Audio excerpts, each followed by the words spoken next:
Chapter 13:20. The dean wanted to stop him, but it was too late. Shi Shang had already told him the address, so he could only stare at him. Shi Shang hung up the phone. "You're acting as if you know how to fight demons."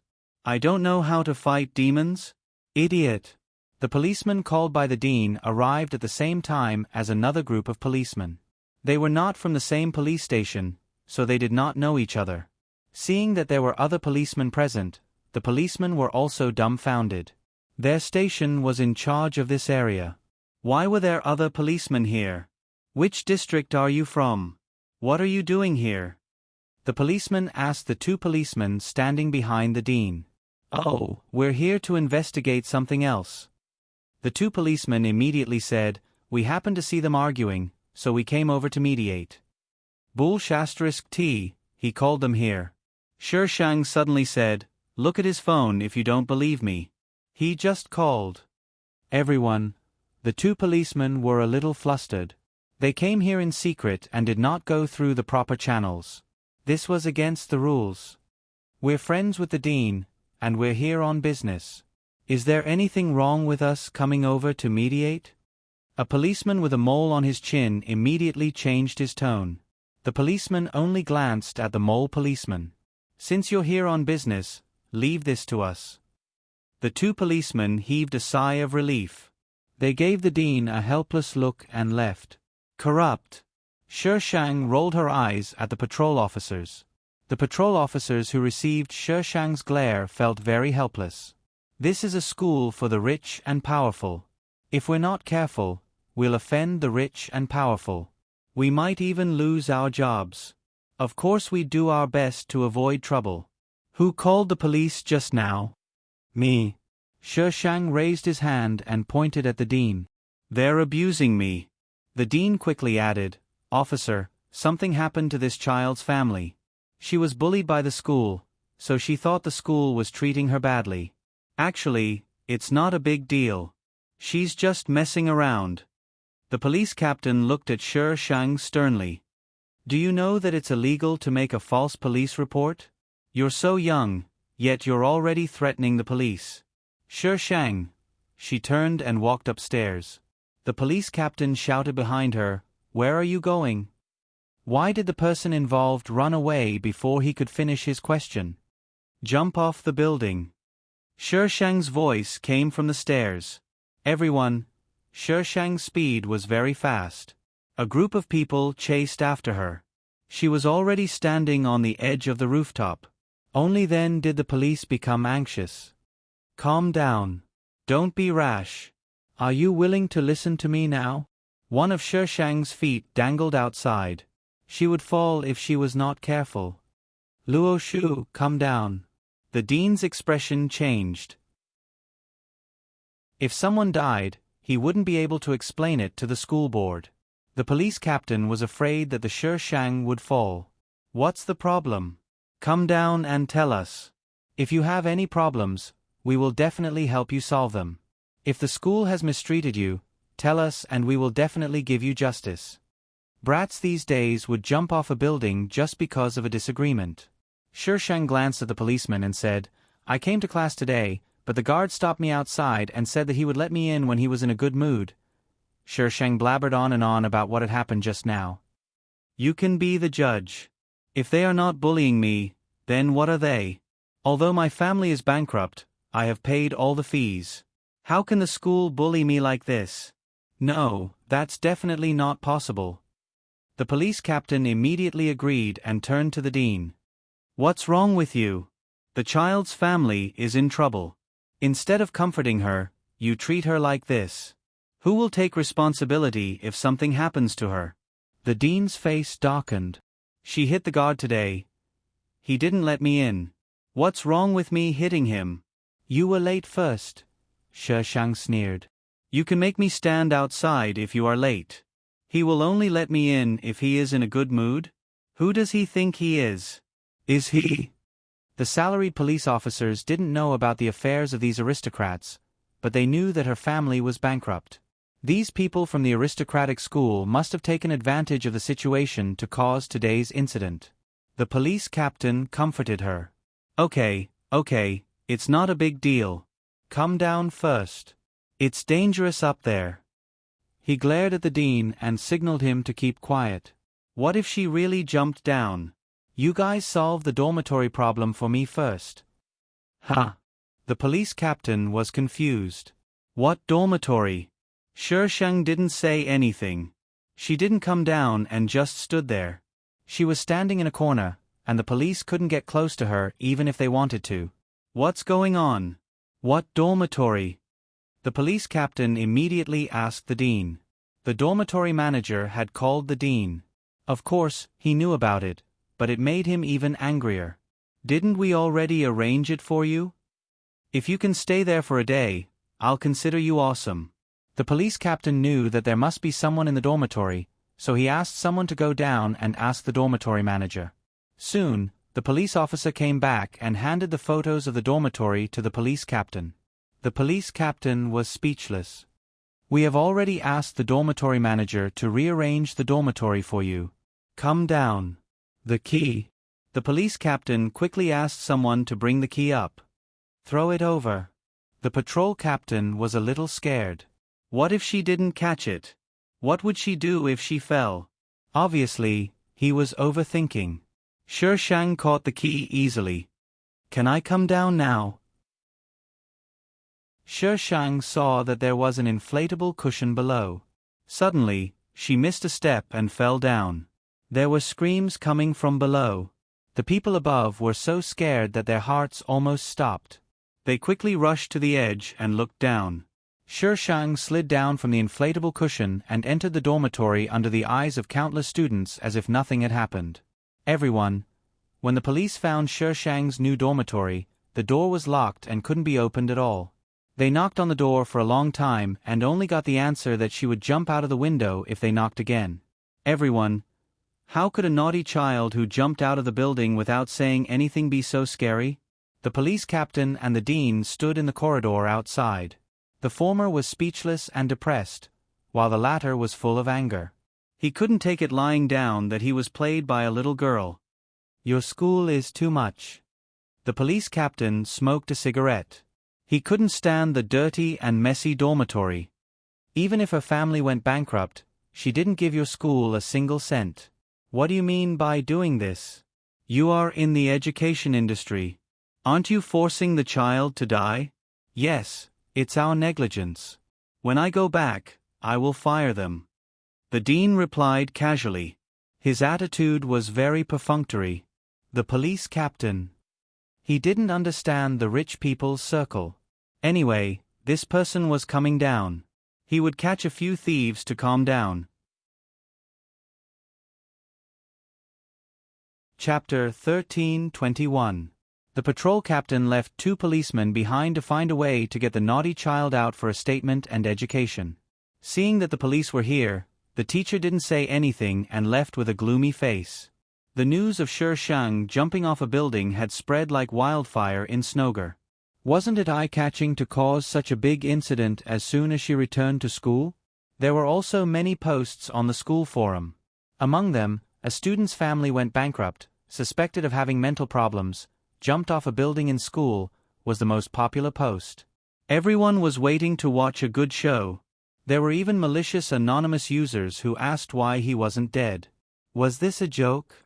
Sheng didn't even want to read such posts. A group of idiots who only knew how to make noise on the internet. The police outside waited for the whole night and knocked on the door every hour. Sheng was impatient and finally agreed to take a statement. She was still underage and didn't have any relatives at home. The police could only educate her verbally. You'd better transfer schools. The police officer who took the statement reminded Sheng before leaving. It was impossible for a business family to not have offended people. In a legal society, they wouldn't kill people, but playing tricks on people could cause trouble. They had seen the tricks of these rich kids. Such a young girl, who had just started her life. There is no growth without hardships. Sheng stood at the door and looked at the police officer. Her expression was calm, and she had a maturity and calmness that didn't match her age. The police officer felt that her words were quite reasonable, but he almost spat out the next sentence. I want to be their hardships. The girl grinned widely, but there was no emotion in her eyes. How strange it was for a young girl to have that kind of expression. The police officer felt a chill on his back. Why was this little girl so cautious? The police officer. This child was definitely sick. He had to remind the school to take her for a checkup. She couldn't even raise herself, yet she was still talking nonsense. The police officer took the statement and left the scene quickly. This little girl was very strange. What are you looking at? Haven't you seen someone jump off a building? Shang glanced at the students who were looking outside and immediately shouted. That's right.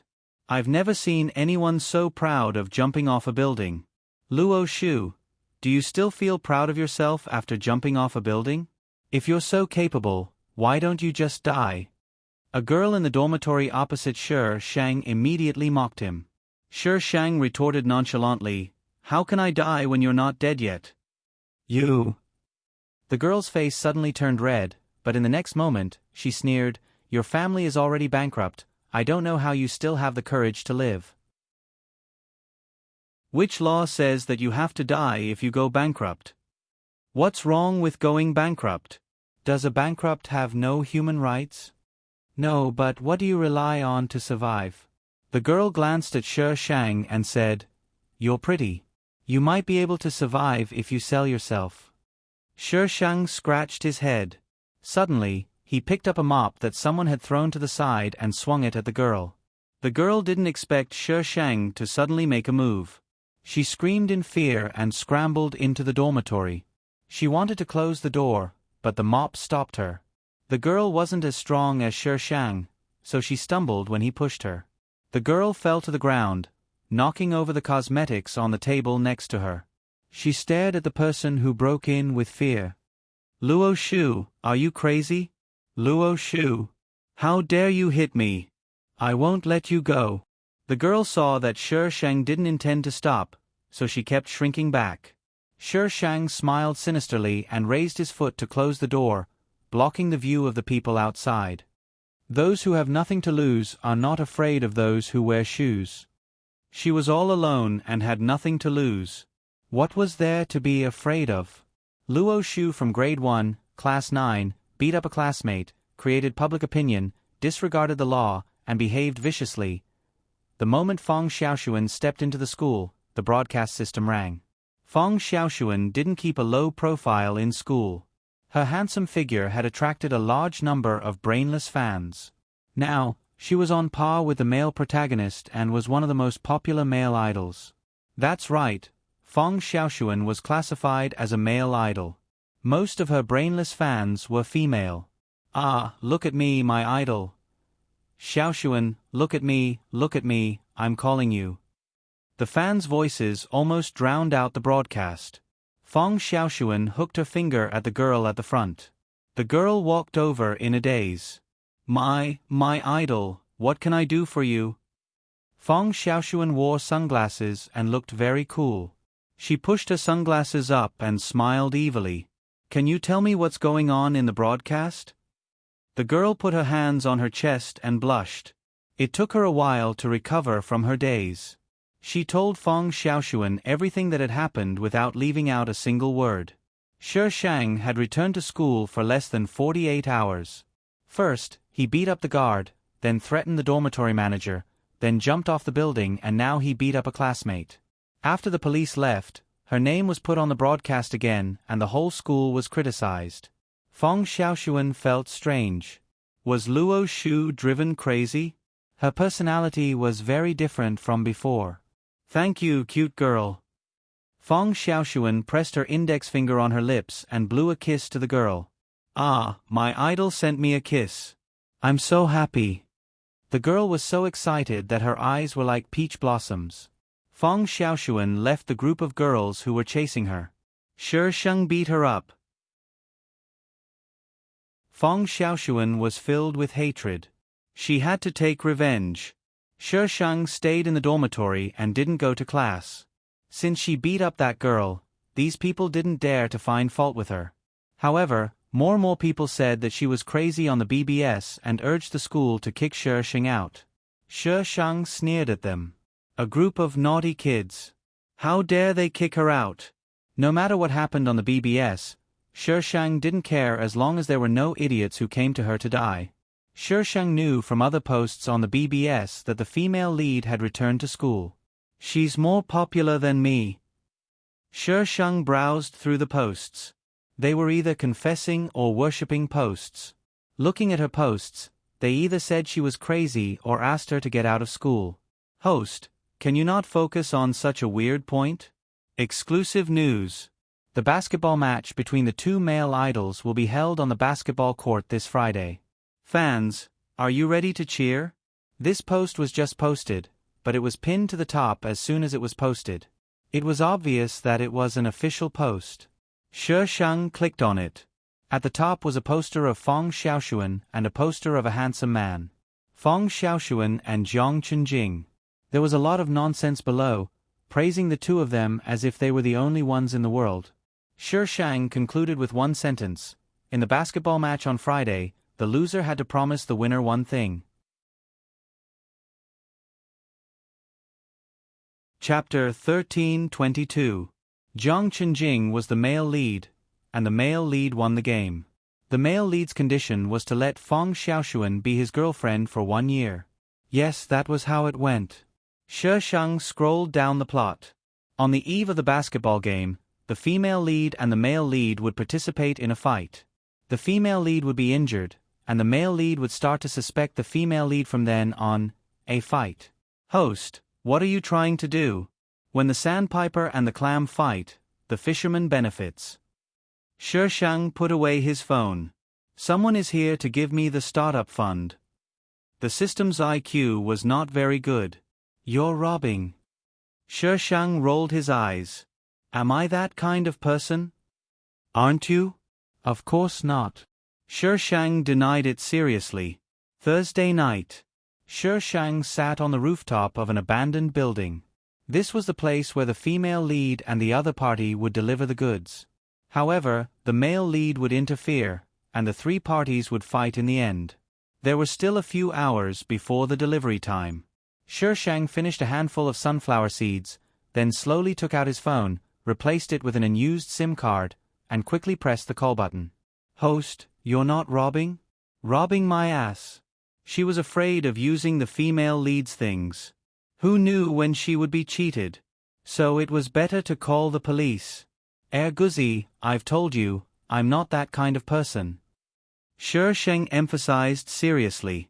As a law-abiding citizen, you should call the police if you have any problems. Do you understand? Hee, I can't tell at all. I feel like you're deliberately looking for trouble with the police. After calling the police, Shi Shang continued to eat sunflower seeds. The police were here to make trouble for the female lead. Anyway, she didn't expect them to be of much use. She could just add fuel to the fire when the time came. The police are your personal cannon fodder, right? And it was the kind that was inexhaustible. What are you talking about? It's a tragedy to meet the host, and it's a big one. Shi Shang sat on the rooftop until 1 o'clock in the morning before she saw someone enter the abandoned area. Her position was very good, and she could see the ground below, but it was difficult for the people below to see her. People came in one after another, and there were still cars behind them. Shi Shang took out his phone and took a picture of the scene below. The quality was poor, but he could still see the outline of the truck with the headlights on. She opened WeChat to add him. It took a while for the other party to accept the request. Shi Shang sent the photos over. Su Tu was confused. I am the informant. The map you want. Su Tu, who are you? I am the informant. Shi Shang opened his profile and glanced at it to make sure that he had not added the wrong number. It was the number that Yao Yaling had given her. I am the informant. Yao Yaoling.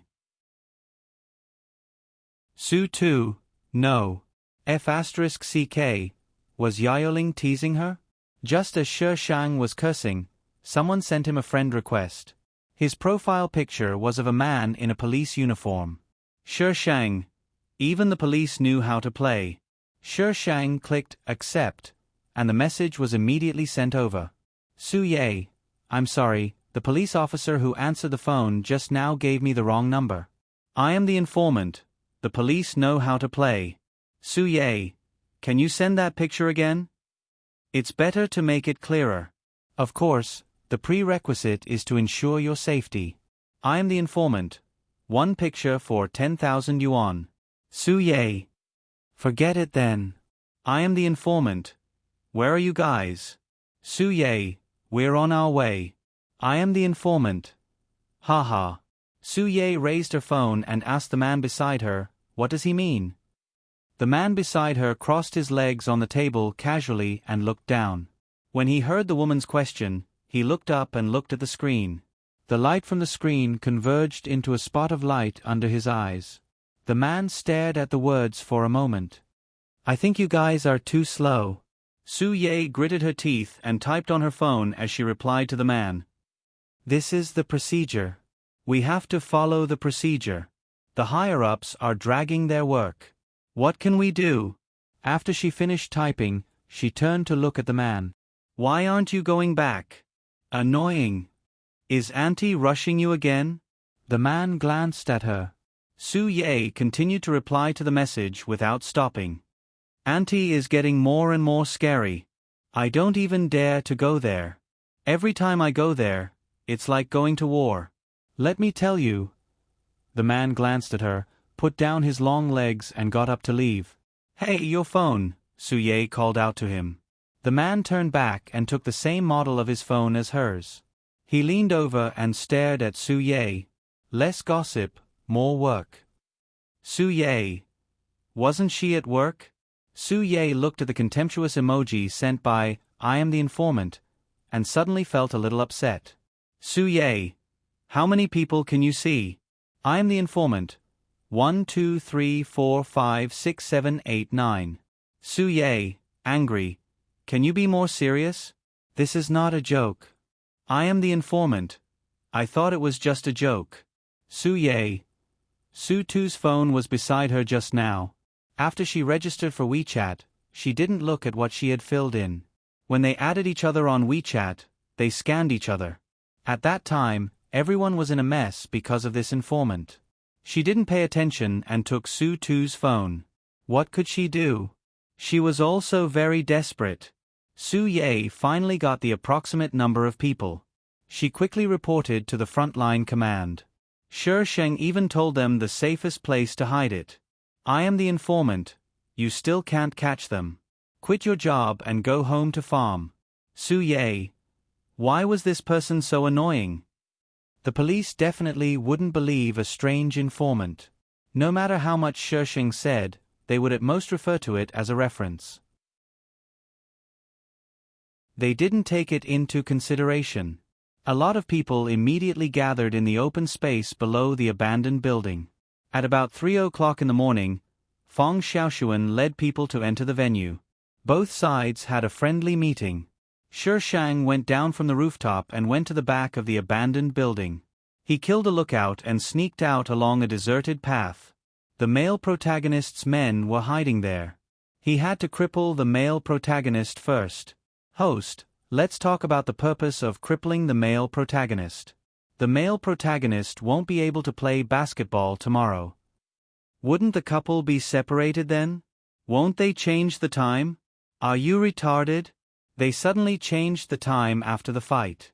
Isn't this saying, I have a problem, come and suspect me, in a big font?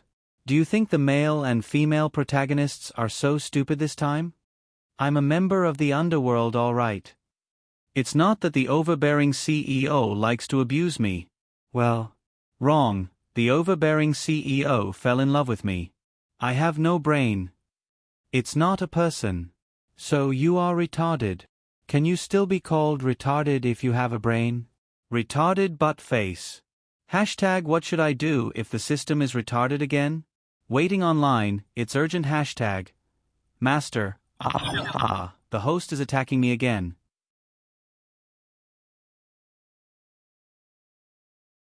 Chapter 13:23. She didn't need to beat the male lead until he couldn't get out of bed. She just needed to make sure that he couldn't win against the female lead. The female lead wouldn't be so shameless as to suggest that they were dating. The male lead didn't bring many people with him, but they were all quite strong. She couldn't just rush over like this. Sher Shang pondered for a while and decided to knock them out first. She rummaged in her space for a long time and found something that looked like a grenade. She was on top, and Jiang Chen was on the bottom. Sher Shang stared at them for a while, then threw the thing in her hand. A black thing fell from above. Jiang Chen's men immediately looked over in alarm. "What is that?" Hiss. The smoke quickly dispersed and the few of them quickly retreated. However, it was too late. All of them, including Jiang Chenjing, fell to the ground. When Sher Shang returned, Feng Xiaoshuan and the seller were still talking. What a waste of time. Sher Shang sat back on the rooftop and looked down with binoculars. Feng Xiaoshuan and the seller had finally entered the stage of inspecting the goods. They were trading a batch of guns. Feng Xiaoshuan's force needed these guns, but the overseas resources were too far away. It wasn't easy to get them back, so they might as well buy them directly. Just as Feng Xiaoshuan was inspecting the goods, a voice suddenly sounded from afar. Everyone immediately became alert. "Police, don't move." The police knew that they had been exposed, so they rushed out from their hiding place. It would have been better if they hadn't shouted, but once they did, someone started shooting. Feng Xiaoshuan retreated with her men with an ugly expression. "I'm the informant." Someone ran from behind. Sher Shang even kindly attached a picture. Su Ye was speechless. Su Ye wanted to tell her that she was very considerate, but she didn't have the time. However, she didn't have time to reply now. She quickly relayed the news to the front. As for how credible it was up to the commanders to consider. The police were also a bit hesitant. Was this a trap or a trap? So they didn't chase after them immediately. Instead, they focused their firepower on the seller. Sher Shang saw that they didn't move for a long time, so she had to do it herself. She jumped down from the rooftop and quickly approached the truck of firearms. She took the weapon and chased after Feng Xiaoshuan. "Split up." Feng Xiaoshuan made a gesture. The people with her immediately split up. The others also had a tacit understanding and didn't say much. They each chose a direction and disappeared into the night. Feng Xiaoshuan went straight ahead. Just as she was about to run out of the demolition area, her pupils suddenly constricted and she slammed on the brakes. In the dim light, she could not see the person clearly, but her intuition told her that it was Luo Shu. Why was she here? "Ah, are you busy running for your life?" A brisk voice came from the other side. "It's you." Feng Xiaoshuan gritted her teeth.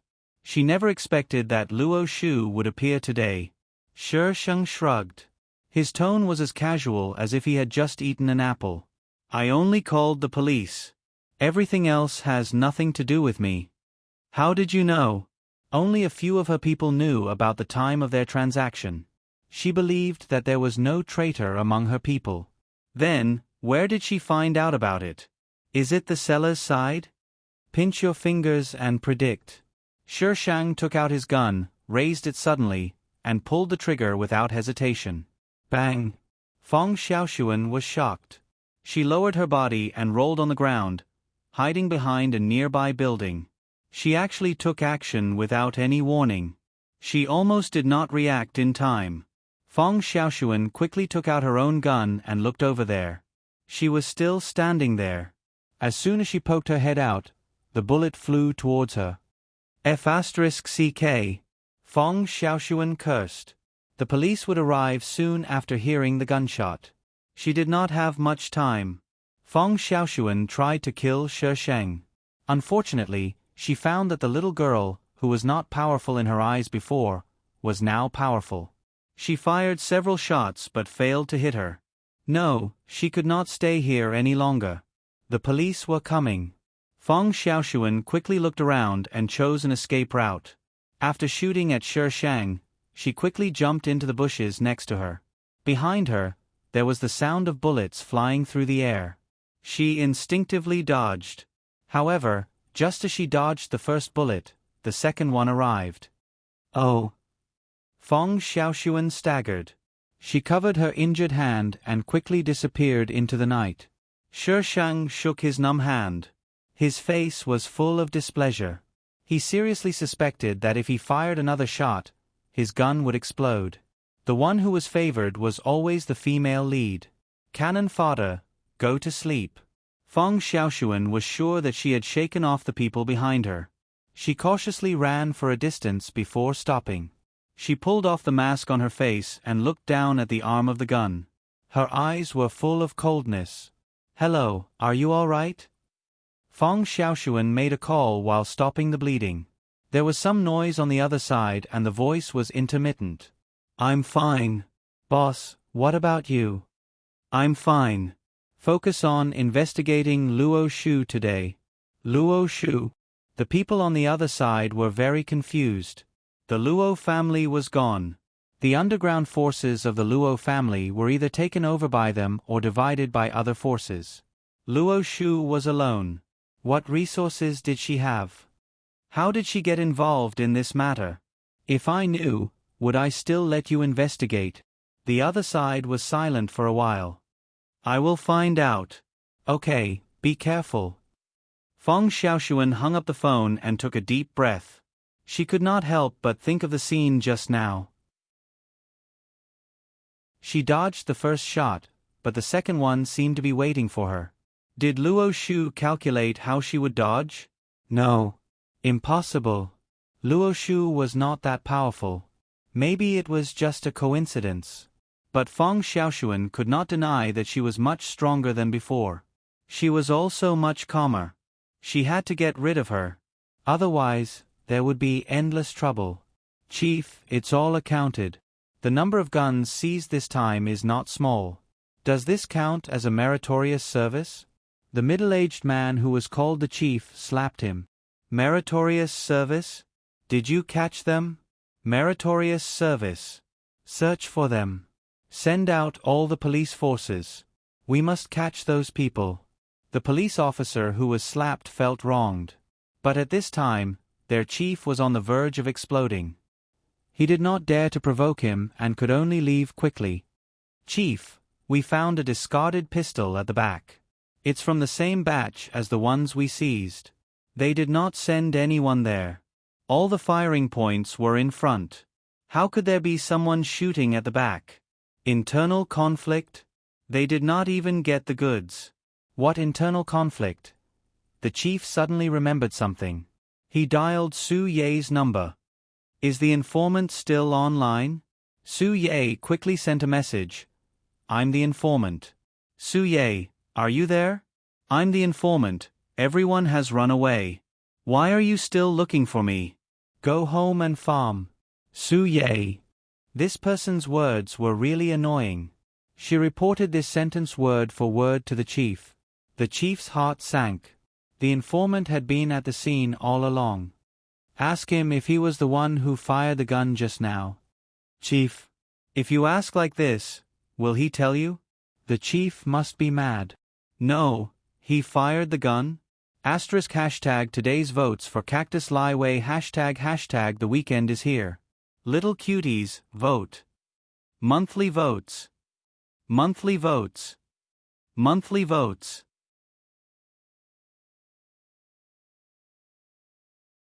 Chapter 13:24. Hurry up and ask. "Oh." Su Ye quickly typed a string of words and sent it over. "Su Ye, you were at the scene? Did you shoot from behind?" "I'm the informant." "Yes, is there a problem?" "There's a big problem, ancestor." "Su Ye, you're breaking the law." "I'm the informant.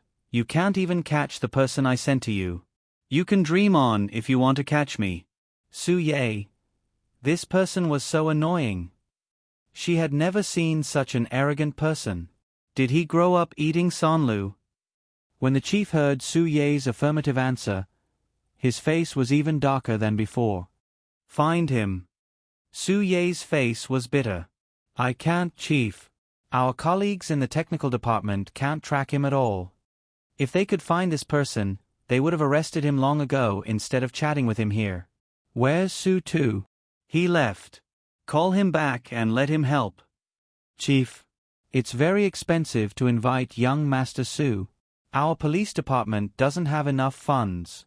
Every time they invited Su too, the whole police department had to eat for a month.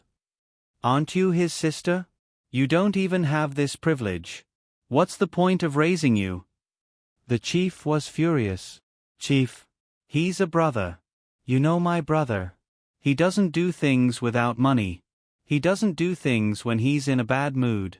First, our budget is tight now.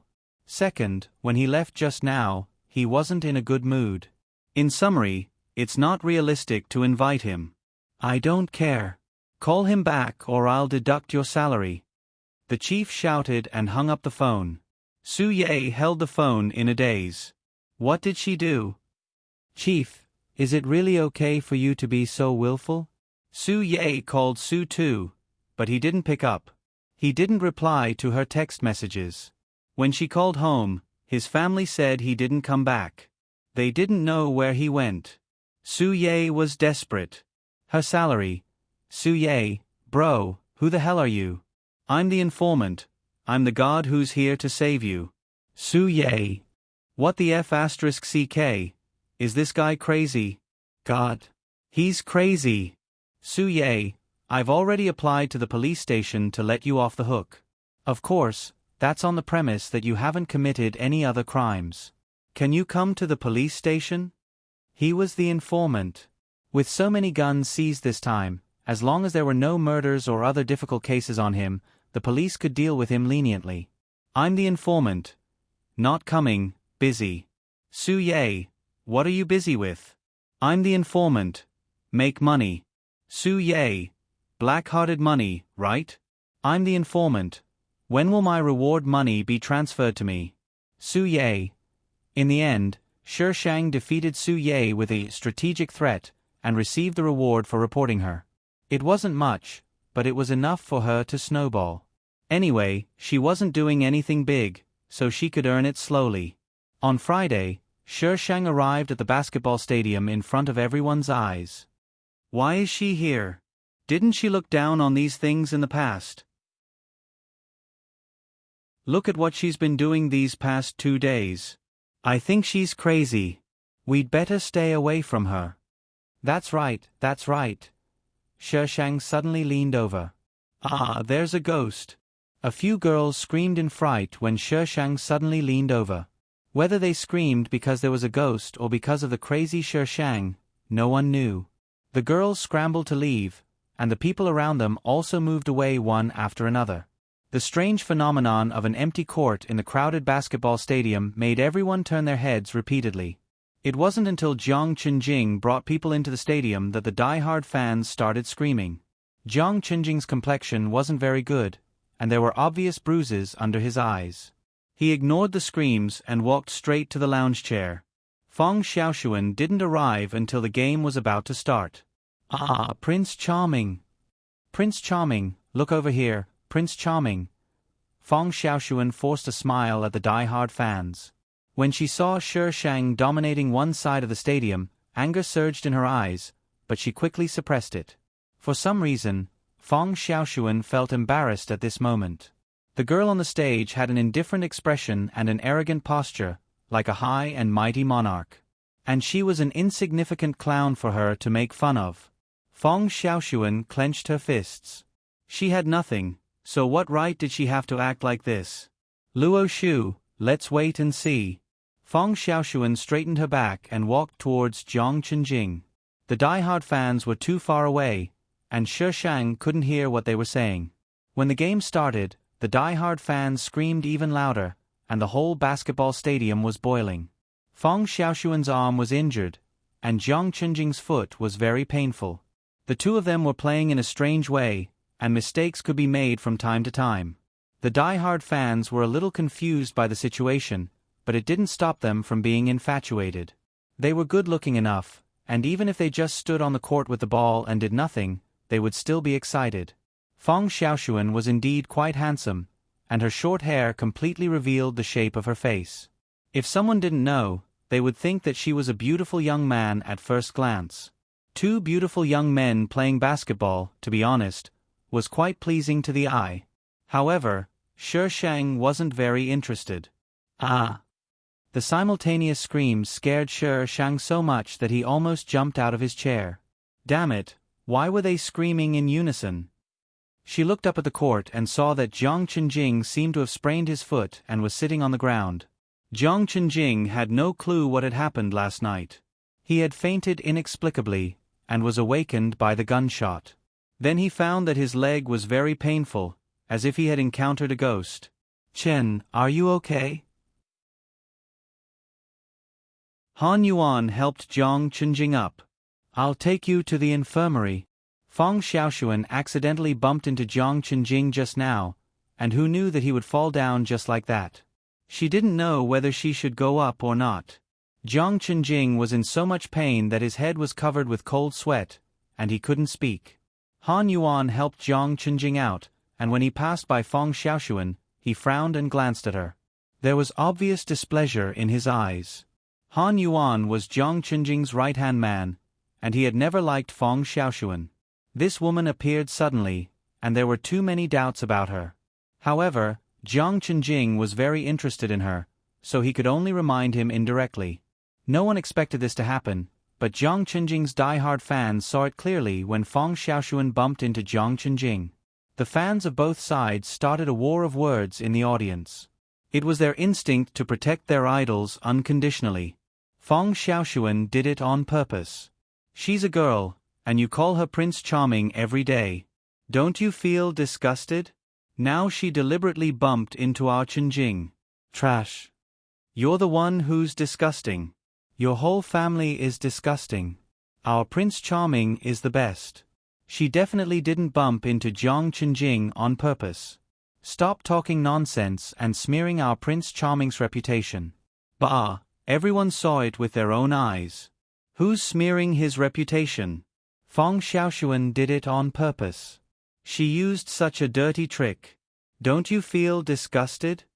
Say that again. The die-hard fans in the audience started a war of words, and they started a fight. Shi Shang shook his head and stood up from his seat. Maybe it was because he was angry, but no matter who it was right to fight. Shi Shang was unfortunately involved.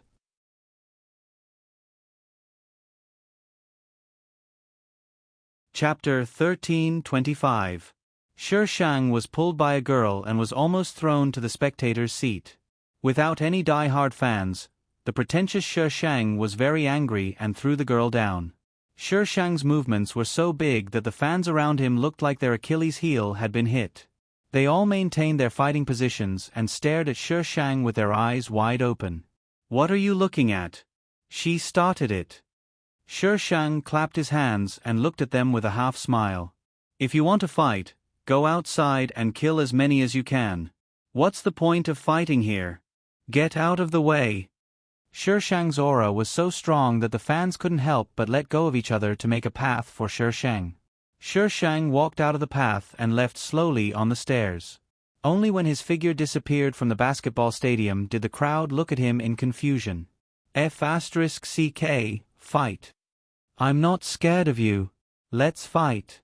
The fight in the basketball stadium was very serious. It could be seen from the way it replaced Shi Shang on the broadcast. However, not long after, Shi Shang succeeded in getting back on the broadcast. Shi Shang felt that he didn't belong in this stupid school. Everyone wanted to fight with him. So what if he went bankrupt? Did he lose his human rights because he went bankrupt? The Dean of Teaching went on the broadcast and asked Shi Shang to go to the office to receive an education. The Dean of Teaching couldn't find him. If he could, he would have brought the security guards to arrest him. Shi Shang couldn't be bothered with the Dean of Teaching who was in late menopause. He found a quiet place to stay and play with his phone. When he unlocked his phone, he saw a screen full of messages from Su Ye. "Su Ye, brother, do you dare to reply? Su Ye, my salary is going to be deducted until next year. Please reply. Su Ye, are you there? Su Ye, brother, are you there?" Shi Shang flipped through the messages upside down. Su Ye had been sending her messages since the morning. Looking at the time, she must have sent them when she woke up. The latest message was 10 minutes ago. No report today. What? Su Ye. What a weird name change. Su Ye. I thought you blacklisted me. No report today. Tell me. Su Ye. Nothing. I'm just curious. Who are you? I won't report it today. I'm a righteous Lei Feng. Host, do you feel any guilt when you say this? How could she say something like that? Where was her shame? Nope. Who doesn't know how to brag? Hee hee, acting tough will get struck by lightning. Su Ye, ***, tell me, what's your name? Where do you live? How old is he? What are you doing? Not reporting today. ***, Lei Feng Tower, 77, do gooder. Su Ye. I don't want to talk to him anymore. Hidden mission. Flirting with the wind and the moon. Mission target. Su Tuesday mission objective. Understand by yourself. But Face found it strange that Shi Shang hadn't scolded him for a long time. Suddenly, he found that his host was in a daze. After a long time, she clicked on the WeChat list. There were only 2 people in the list. One was Su Ye, and the other was Su Tuesday. Su Tu's avatar was dark. She clicked on the big picture. In the darkness, there was a very subtle flashing spot. It couldn't be seen after it was shrunk. If someone has to compromise, I admit defeat. Shi Shang stared at the picture for a long time. Finally, he pulled the corner of his mouth and smiled. It was really torturous. Su Tu, the biggest boss in the novel, had a personal grudge with Jiang Chenjing. He had always wanted to kill Jiang Chenjing. Of course, he was killed by Jiang Chenjing and Feng Xiaoshuan in the end. The content of the grudge was unclear. Anyway, there was a grudge. It was necessary for the plot. Su Tu talked about money. No, he only talked when he had money. If he didn't have money, he would talk according to his mood. His behavior was strange, his temper was strange, and he was vengeful. He was a villain who was hard to please. Shi Shang. So, now she had to chase after a retard who only cared about money? She was very poor, okay? Why was it so difficult to raise a wife? Shi Shang looked at his little savings and sent a red envelope to Su Tuesday. Su Tu accepted it immediately. Maybe she thought it was too little, so she didn't reply. Shi Shang. Shi Shang continued to send more. It wasn't until he sent another 2 red envelopes, totaling 500 yuan, that Su Tu sent 2 words. Su Tu, say it. Wrong. It was 1 word plus a period. 500 yuan was only worth 1 word plus a period. On Friday morning, only an idiot would reply to her with so many words. Don't report today. Little brother, are you short of a girlfriend? Su Tu ignored her. Shi Shang transferred 500 yuan. Su Tu, no. Very good. 500 yuan was only worth 1 word. There was no period. Don't report today. I'm short of a girlfriend. Little brother, do you want to date? After sending the message, she transferred 500 yuan. Su Tu, no. 1,500 RMB, and all he got was 3 words and a full stop. Shi Shang began to doubt life. She had to go bankrupt to chase after him, right? Shi Shang put away his phone. It was better to make money. Without money, she couldn't even flirt with a little brother. In a hotel in Country Tea, Su Tu leaned against the window and looked at the WeChat interface on his phone. Don't report today. Little brother, are you short of a girlfriend? Don't report today. I'm short of a girlfriend. Little brother, do you want to date? She didn't reply after that. Su Tu clicked on Su Ye's message and her fingertips slid quickly on the screen. Su Tu, 1,000 yuan. I'll give you a clue. Su Ye, brother, ancestor, I have no money. The bureau also has no money. Please don't cheat us anymore. We don't want to eat kimchi every day.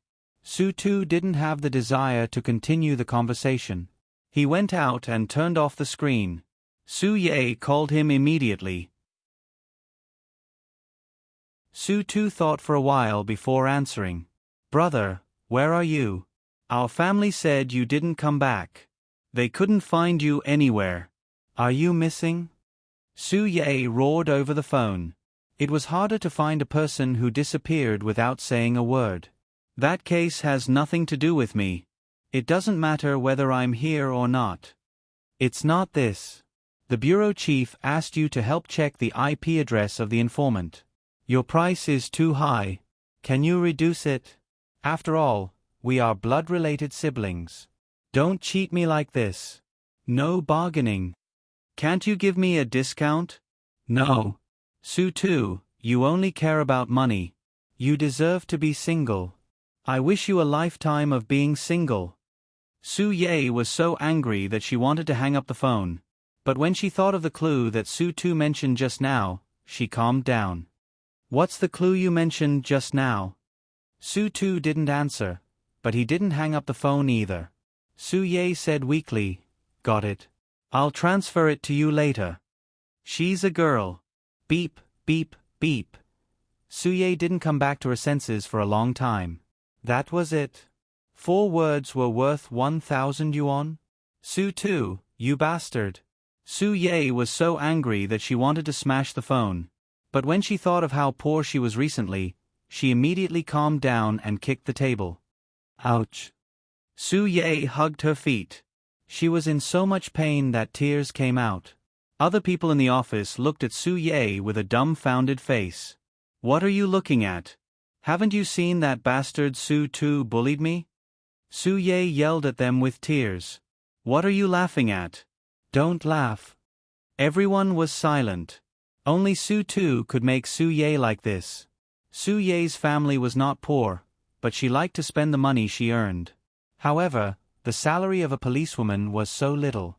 Usually, it was not enough for her to spend. Besides, Su Tu cheated her. Her credit card was almost maxed out by her. She didn't understand. Everyone in the Su family was generous enough to spend money casually. Why did Su Tu only care about money?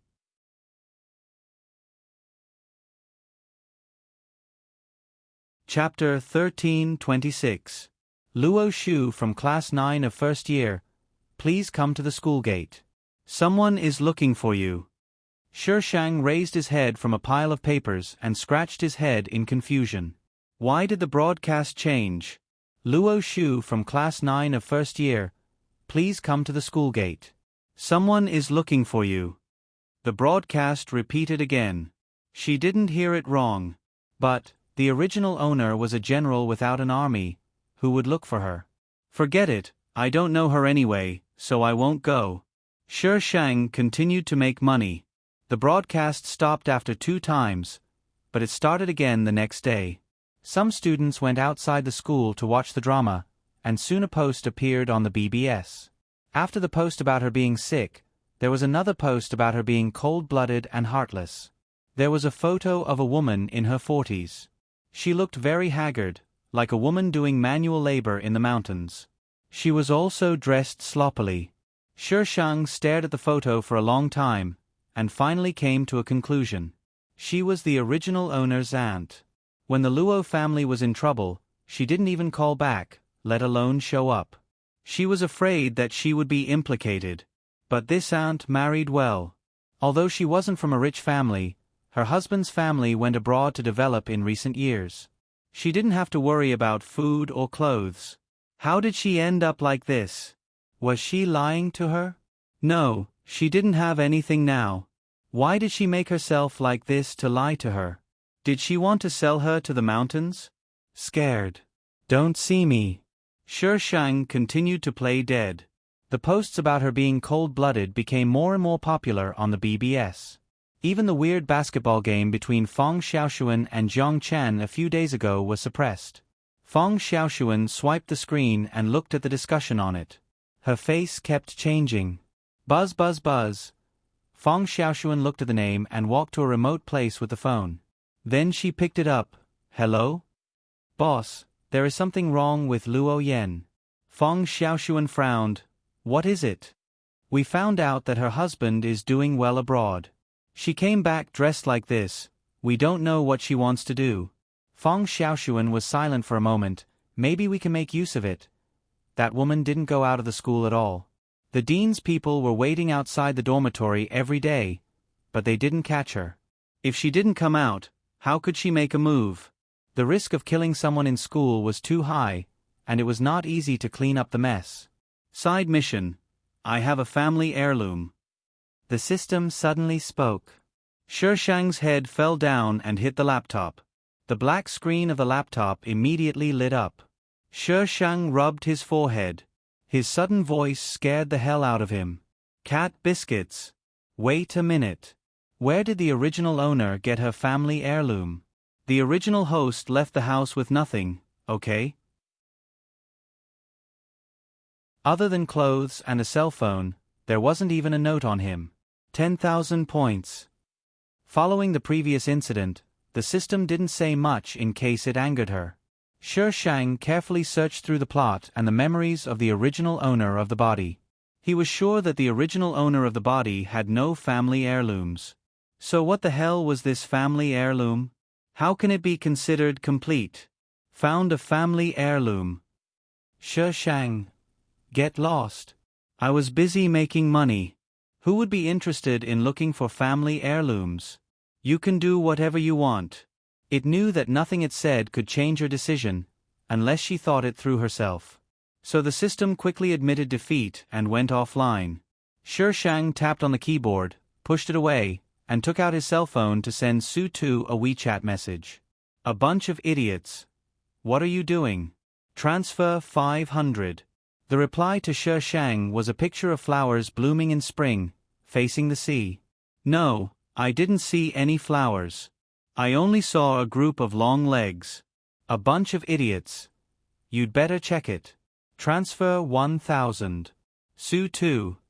Not interested. Shishang pondered for a long time.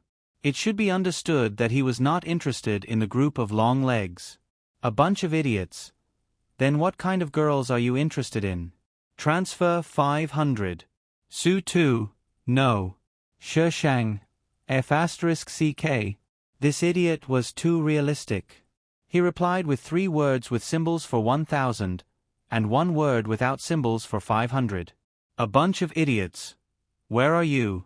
Shishang only transferred 200 this time. Sure enough, Su2 didn't reply. 300. No reply. 400. No reply. 500. No reply. 1000. He sent the picture again. A bunch of idiots. Su2, do you only care about money? Shishang didn't transfer the money. Naturally, she didn't get a reply. After she transferred the money, Su2 replied, yes. A bunch of idiots. How much is it to keep you as a mistress? Name your price. Shishang transferred 2000, but Su2 didn't reply for a long time. After a while, he sent a picture. Only the words in the picture could be seen. As for the rest, haha. There were a lot of strange payments listed on the picture, such as travel expenses, clothing expenses, monthly allowance. What the hell is monthly allowance? It's not buying a house. What the F***ck? Finally, there was a string of zeros. Shishang counted the string of zeros and was desperate. A bunch of idiots. Can I pay in installments? Su2, no. A bunch of idiots. Then I'll go rob a bank. Shishang threw away the phone and sighed heavily. Su2's location had been changing. Even if she chased after him, she might not be able to catch up with him. Even if she caught him, she couldn't afford to keep him as a mistress. She was too poor. Luo Shu from Class 9, Grade 10, please come to the school gate. Your aunt is looking for you. Here they come again. Shishang scratched his head. The school didn't mind the drama. It was a good aristocratic school. Why do they have to make it like a brainwashing cult and hang her name all day long? The dean couldn't beat Shishang, nor could he catch her. Naturally, he could only assimilate the students in the school. They had a common enemy. Shishang put on his headphones and ignored the nonsense of this group of idiots. Luo Yan waited at the school gate for several days but didn't see anyone. She was so angry that she wanted to rush into the school and beat them up. However, she couldn't. She had to keep such an attitude. Luo Yan lowered her head and kept cursing. Luo Shu, you little bitch. You didn't come to see me. Do you think you're the eldest daughter of the Luo family? Why are you so rude to me? Are you Ms. Luo Yan? Suddenly, it was dark in front of Luo Yan. A tall man stood in front of her. Luo Yan looked up at him. Who are you? Our lady wants to talk to you about Luo Shu. The man reached out and grabbed Luo Yan's arm. He didn't give Luo Yan a chance to resist and took her to a car. Who are you? Who is your lady? You'll know when you see her. The man was so strong that Luo Yan couldn't break free at all. Luo Yan pulled back hard and didn't want to go with the man. Let me go. Let me go. I don't want to go. What do you want to do? However, the man held her up and quickly pushed her into the car. The door was closed. Luo Yan was pressed on the seat. No matter how she shouted, she couldn't break free.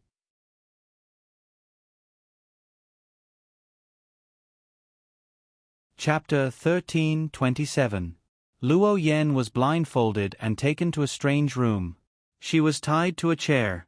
Luo Yan was scared, but her voice was not low. Who the hell are you? This is kidnapping. You kidnappers. I want to call the police. Let me go. No one paid attention to her. After tying her up, they went out one by one. Luo Yan cursed in the room for a long time, and no one paid attention to her until her mouth was dry. After a long time, the door was pushed open with a click. The man who kidnapped her and a man in a mask came in. Luo Yan immediately became agitated. Her eyes were bloodshot, and when they were wide open, they were very scary. She shouted in a hoarse voice, "Did that bitch Luo Shu ask you to kidnap me? Ask her to come out to see me." Feng Xiaoshuan deliberately lowered her voice to make it sound like a boy's voice. It was a little hoarse. Ms. Luo Yan, don't be agitated. We didn't ask you to come here because of Luo Shu, but it does have something to do with her. You call this inviting? Luo Yan shouted. You're kidnapping me. It may be a little rough, but it's to prevent you from attracting more attention. Ms. Luo Yan, cooperate with us. We won't hurt you. If you don't cooperate, don't blame us for being rude. Feng Xiaoshuan paused. You came back to China alone, and you told your husband that you went out for a trip. So even if you disappeared, no one would suspect anything. Ms. Luo Yan, what do you think? Feng Xiaoshuan's voice was neither light nor heavy, but it was full of threat. Are you really not with Luo Shu? Luo Yan swallowed hard, perhaps because she was frightened. No. Luo Yan looked at Feng Xiaoshuan. What do you want? Feng Xiaoshuan waved her hand and motioned the people behind her to go out. Shi Shang received a call from Luo Yan on a bright afternoon. She had just spent money to flirt with a young man, but the young man just gave her a cold reply, no. Shi Shang, who received Luo Yan's call and failed to flirt with the young man, was very upset. She spoke naturally and proudly, which shocked Luo Yan for a long time. Was this her niece? Luo Shu, it's me, aunt. What do you want? You don't have money or life. Shi Shang's tone was very unfriendly, like a lit cannon that could explode at any time. Where did this cheap aunt find her phone number? It must have been given by that idiot, the dean. This number was the original owner's. She didn't change it, so the school must have a backup. The head of teaching wanted to make life difficult for her. Damn it, she had to find something for him to do. Luo Shu, I came back to see you. Come out and let's talk face to face. Luo Yan held back her anger and tried to act like an elder. No. Shi Shang hung up the phone. Luo Yan continued to call, but Shi Shang blocked the number directly. Unexpectedly, Luo Yan changed the number and sent a message. Luo Shu, when something happened at home, I wasn't in the country, so I couldn't come to you in time. It's my fault. Can you come out and let me talk to you? Shi Shang set his phone to block all unknown numbers. She was not going to clear Luo Yan's dungeon. Just because he said he wasn't going, he wasn't going. He was so stubborn. Shishang opened the school forum and typed out the titles. 818 Our Menopausal, Deranged Teaching Director. The teaching director was still having a lunch break when someone suddenly called him to check the forum. After reading the post, the teaching director almost fainted with anger. The teaching director hurriedly called the administrator of the forum to delete the post. Sir, our forum has been hacked. All the administrators have been blocked. They can't delete it. The administrator explained hesitantly. What? The teaching director covered his chest and roared, Who did it? Who on earth did it? The administrator. The forum was hacked so easily. How could they know who did it? The teaching director asked them to contact the computer science students for help. A group of computer science students of the university worked hard for a long time, but it was useless. Knock, knock. Who is it? The teaching director was furious. Shishang pushed the door open and went in. The teaching director was already angry, and at this time, he was even angrier. Luo Shu, what are you doing here? He didn't ask her to come today. I'm here to give you something. Shishang put the envelope in his hand on the table with a smile. Sir, if you make trouble for me again, I won't just give you these things. The teaching director's eyes widened. He took the envelope and opened it. A stack of photos and a few documents fell out. He picked up the photos with trembling hands. Shishang supported himself on the table. What do you think your brother will do to you if he finds out that you secretly transferred assets and slept with his wife? Not everyone could be the teaching director of Snowage. If one's family didn't have some capital, they wouldn't be qualified to enter the school.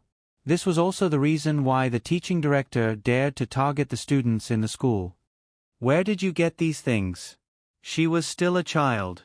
Where did she get these things? Did you post the post on the forum? Isn't it obvious? Shishang looked at the teaching director as if he was looking at an idiot. You? The teaching director looked at the photos and documents in his hand. He was angry and scared. A poor girl dared to threaten him. What do you want to do?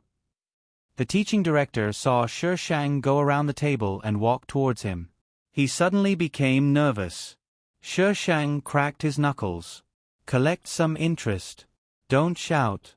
It won't be good if others see you embarrass yourself. The teaching director was speechless. So you're still thinking about me? The teaching director was beaten up. He couldn't say anything, but he didn't dare to offend Shishang. He didn't know where the things in his hand would appear if he didn't do what he wanted. Shishang didn't delete the post on the forum either. The teaching director couldn't stay in the school because of the negative news. He didn't want to see Shishang, so he resigned. He couldn't afford to offend him, but he could hide. Han Yuan and Jiang Chenjing sat on the rooftop.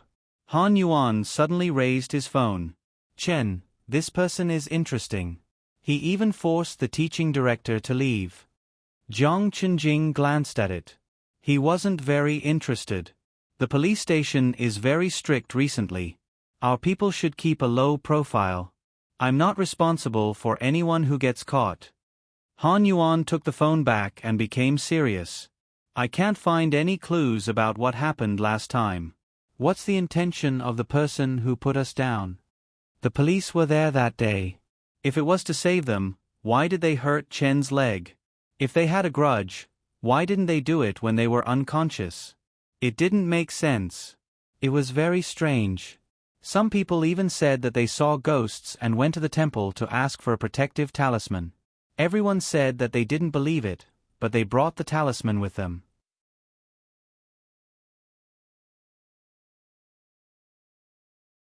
Chapter 1328. Jiang Chenjing. Feng Xiaoshuan stood below, holding a shoulder bag, her face full of pride. I'm sorry about last time. Let me treat you to dinner. After the accident in the basketball game last time, they didn't mention the bet again. Sure. Jiang Chenjing revealed a small smile, which made his face even more radiant. Young Master Han, are you coming too? Feng Xiaoshuan raised her chin at Han Yuan. Han Yuan frowned, hiding the displeasure in her eyes. She stood up with Jiang Chenjing, obviously wanting to go with them. The three of them walked out of the school together, causing the fans to scream. She Shang heard their voices from afar. She impatiently shook off Luo Yan, who was holding her. This woman was still waiting outside. She was caught red-handed as soon as she came out. If she had known, she would have climbed over the wall. No, she didn't do anything. Why would she climb over the wall? It was as if she was afraid of her. Luo Shu, can't you listen to me for a while? I have something important to tell you. Luo Yan caught up with Shi Shang. Her posture was very humble, as if she was begging her. Ah, it's Jiang Chenjing. Prince Charming, I love you like a mouse loves rice. Han Yuan. The fans who were watching Shi Shang and Luo Yan dutifully turned their attention to the trio coming out of the school. Hey, Luo Shu, why are you blocking the way? Our Prince Charming Jing is coming out. Get out of the way. Get out of the way. Don't think that Prince Charming Jing will like you. Shi Shang looked coldly at the fans who were asking her to get out of the way. How big is your Prince Charming? The school gate is so big and wide. Is he a asterisk? Does he want to walk alone? The fans. What did she mean? It took a while for someone to react. Luo Shu, what do you mean? How dare she say that their Prince Charming is fat? Their Prince Charming has a standard body, okay? You know what I mean, idiot. Luo Shu, can you be any more despicable? No matter what you do, Prince Charming won't even look at you. Just give up. Shi Shang was speechless. If you're not a girl, how did you infer that I have improper thoughts about your idol? His imagination was toxic. Even if he gives it to me, I don't want it. Who wants the male lead? It's not like he's her daughter-in-law. You. The girl was enraged. Her beautiful eyes widened, and the glint in her eyes was, how dare you despise my Prince Charming? What qualifications do you have to despise my Prince Charming? Therefore, the girl ignored her idol and threw herself at Shi Shang. When one of them made a move, the others followed suit. They had long wanted to teach Shi Shang a lesson. Although she had beaten someone up before, most of them had only heard about it and had never seen it. Now that their idol had been despised, these die-hard fans erupted with all their might. They were determined to teach this arrogant woman a lesson. Jiang Chenjing and the others had just approached the school gates when a fierce battle suddenly broke out in front of them. The three of them were stopped inside. They were forced to watch a group of people being knocked down by Shi Shang. She's Luo Shu. Han Yuan poked Jiang Chenjing. This name had been on the radio recently. It was impossible for them not to be familiar with it. Moreover, they had also suffered from the fall of the Luo family. Jiang Chenjing narrowed his eyes as he looked at the girl standing in the crowd. He saw arrogance in Feng Xiaoxuan. She was different from those delicate girls. She was very admirable. As for the girl, she was also arrogant, but she was even more arrogant. I was the most arrogant person in the world. Her arrogance made people want to beat her up. Shi Shang patted his clothes and said faintly, "Who else wants to be beaten up?" The die-hard fans lying on the ground wailed. There were so many of them, but they couldn't beat her. Feng Xiaoxuan glanced at Jiang Chenjing from the corner of her eyes. Seeing him staring at Shi Shang, her eyes darkened. Before she could say anything, Shi Shang looked over and smiled ambiguously. She walked past the frightened Luo Yan, stopped a taxi and left. This Luo Shu. Han Yuan's tone was strange. Her eyes just now were too calm. It was so calm that people couldn't help but be shocked. She had experienced the fall of the Luo family. Could she have grown to this level? Shi Shang received a bombardment of messages from Su Ye. He found a random place to eat and opened the messages. Su Ye, did you rob a bank? Su Ye, did you do it? Su Ye, damn, are you there? Su Ye kept asking the same questions over and over again. She wanted to know if she was the one who robbed the bank and if she was the one who did it. When did she rob a bank? Shi Shang first opened up the web and searched for news about the city. One of the websites had already announced that a bank in the city had been robbed an hour ago. Damn! Robbing a bank in broad daylight? These people are really something. A group of idiots. I'm not free. Don't accuse me. Su Ye, you didn't do it? Su Ye replied immediately. From her question marks, it was enough to see how excited she was. A group of idiots. No. Su Ye directly sent a picture. It was the chat record between her and Su Tuesday.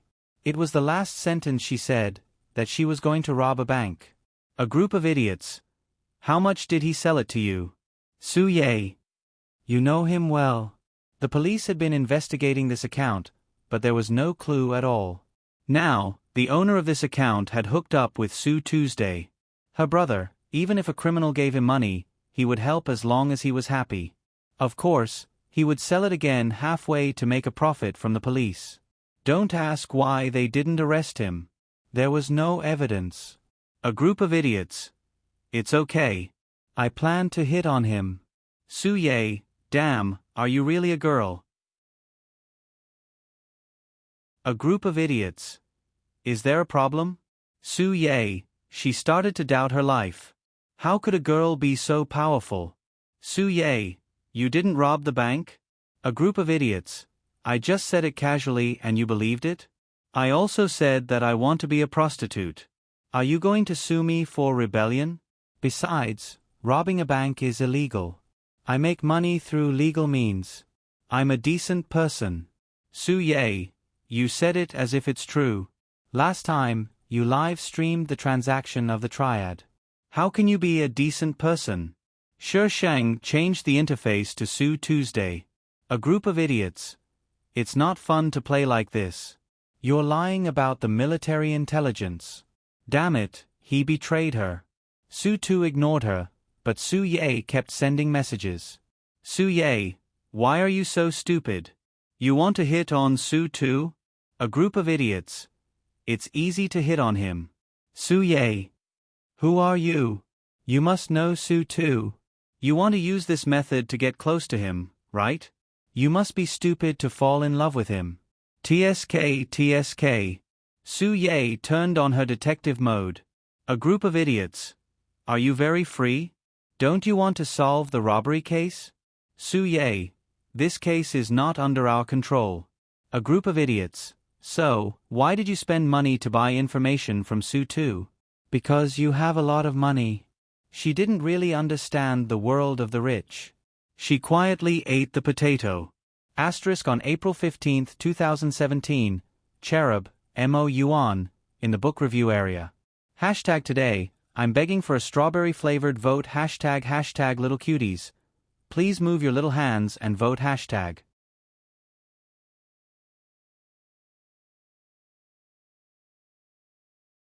Chapter 1329. Su Ye didn't appear in the plot, but she and Su Tu shared the same surname, and she was disrespectful to Su Tuesday. She and Su Tu were at least related by blood. Shi Shang could tell that this Su Ye was the one who was slow-witted, and the one who liked to get angry. Shi Shang clicked on her profile picture to take a look. She was wearing a military uniform and looked very energetic. She was definitely a beauty after dressing up. Why did she become a police officer? Su Ye, let me tell you, if you really want to chase Su Tu, you have to be prepared to go bankrupt. You might not even succeed. A group of idiots. Is it appropriate for you to say this to a suspect? She is still the focus of the police, right? Su Ye, I didn't say anything about work. It's okay. A group of idiots. I suspect that if I ask you, you can tell me too. Su Ye, the most important thing is that if you really want to chase Su Tu, you have to show up. I can catch you. A group of idiots. Thank you for reminding me. I won't show up. She actually had such an idea. Were all young ladies these days so scary? Su Ye, Shi Shang didn't want to chat with the simple-minded Su Ye. He felt that his IQ was being insulted. She transferred 500 yuan to Su Tuesday. Su Tu still didn't reply. That meant he wasn't around. After dinner, Shi Shang strolled around the street. Unknowingly, he wandered to the scene of the bank robbery. There was a cordon outside the bank. The onlookers were pointing at the inside. Many media outlets were broadcasting the scene. The robbers nowadays are so bold. They dare to rob a bank in broad daylight. I heard that they even have guns. It's so scary.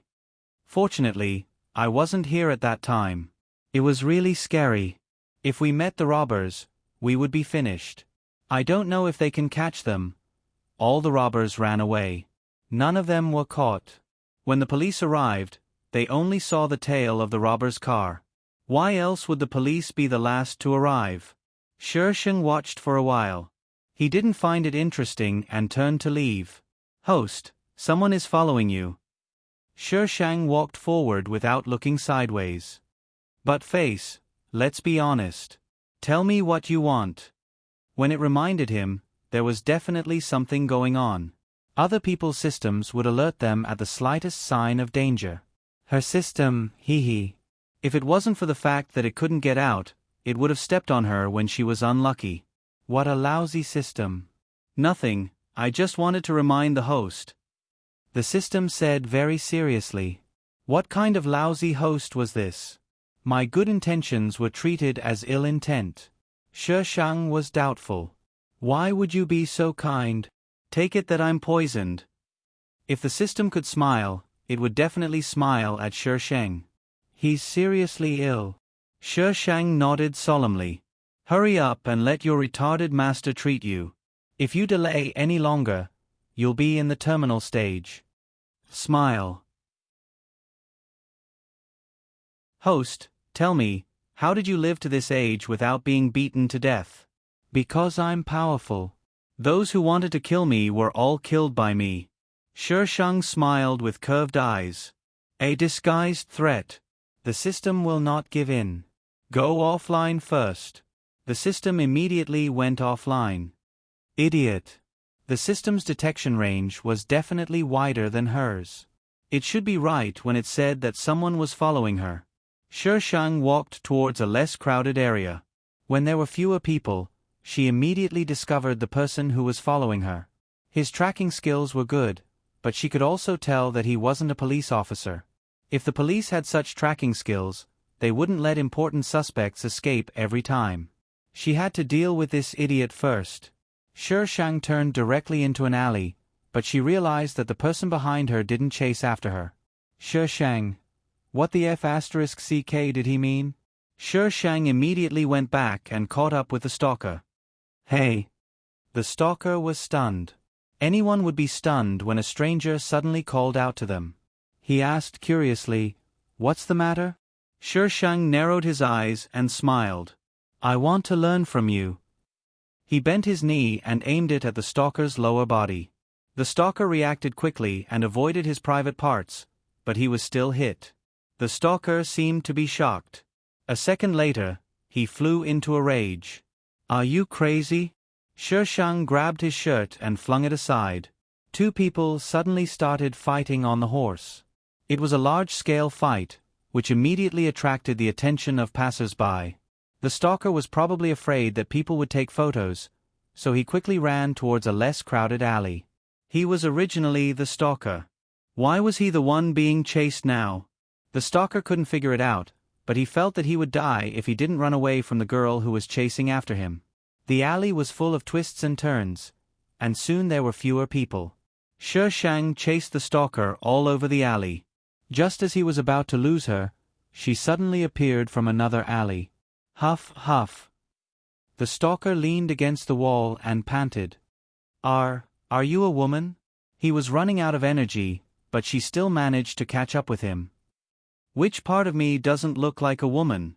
Sheng panted and pointed his finger up and down. The stalker was panting heavily.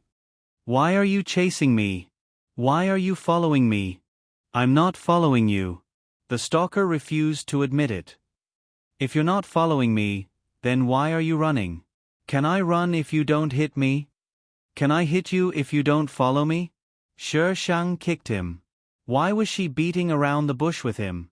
Damn it, her IQ was gone. The stalker had no energy at all and was kicked to the ground by Sheng. His face was red and he glared at Shi Shang angrily. Come on, tell me, who asked you to follow me? I'm not following you. The stalker still said the same thing. Let me tell you, it's illegal to hit people like this. I can sue you. Then go ahead and sue me. Do you want me to beat you up? The stalker was speechless. I'll talk. Let go of me. The stalker was sweating profusely. He gritted his teeth and roared. This girl was too ruthless. You should have said so earlier. It's tiring for me to break your arm. Shi Shang let go of his hand and sat on an old box next to him. Tell me, who asked you to follow me? The stalker felt that his arms were broken and he could not feel them at all. I don't know who it is. He gave me money to follow you and then report you to him. Shi Shang frowned. Wasn't it Feng Xiaoxuan? Could it be Mu Bai? Shi Shang took out her tablet and opened the page. He scrolled on it for a long time. The name Mu Bai that was circled in red was now gray. He was not in this world. Is it a man or a woman? The stalker shook his head. I don't know. We contacted each other through the internet.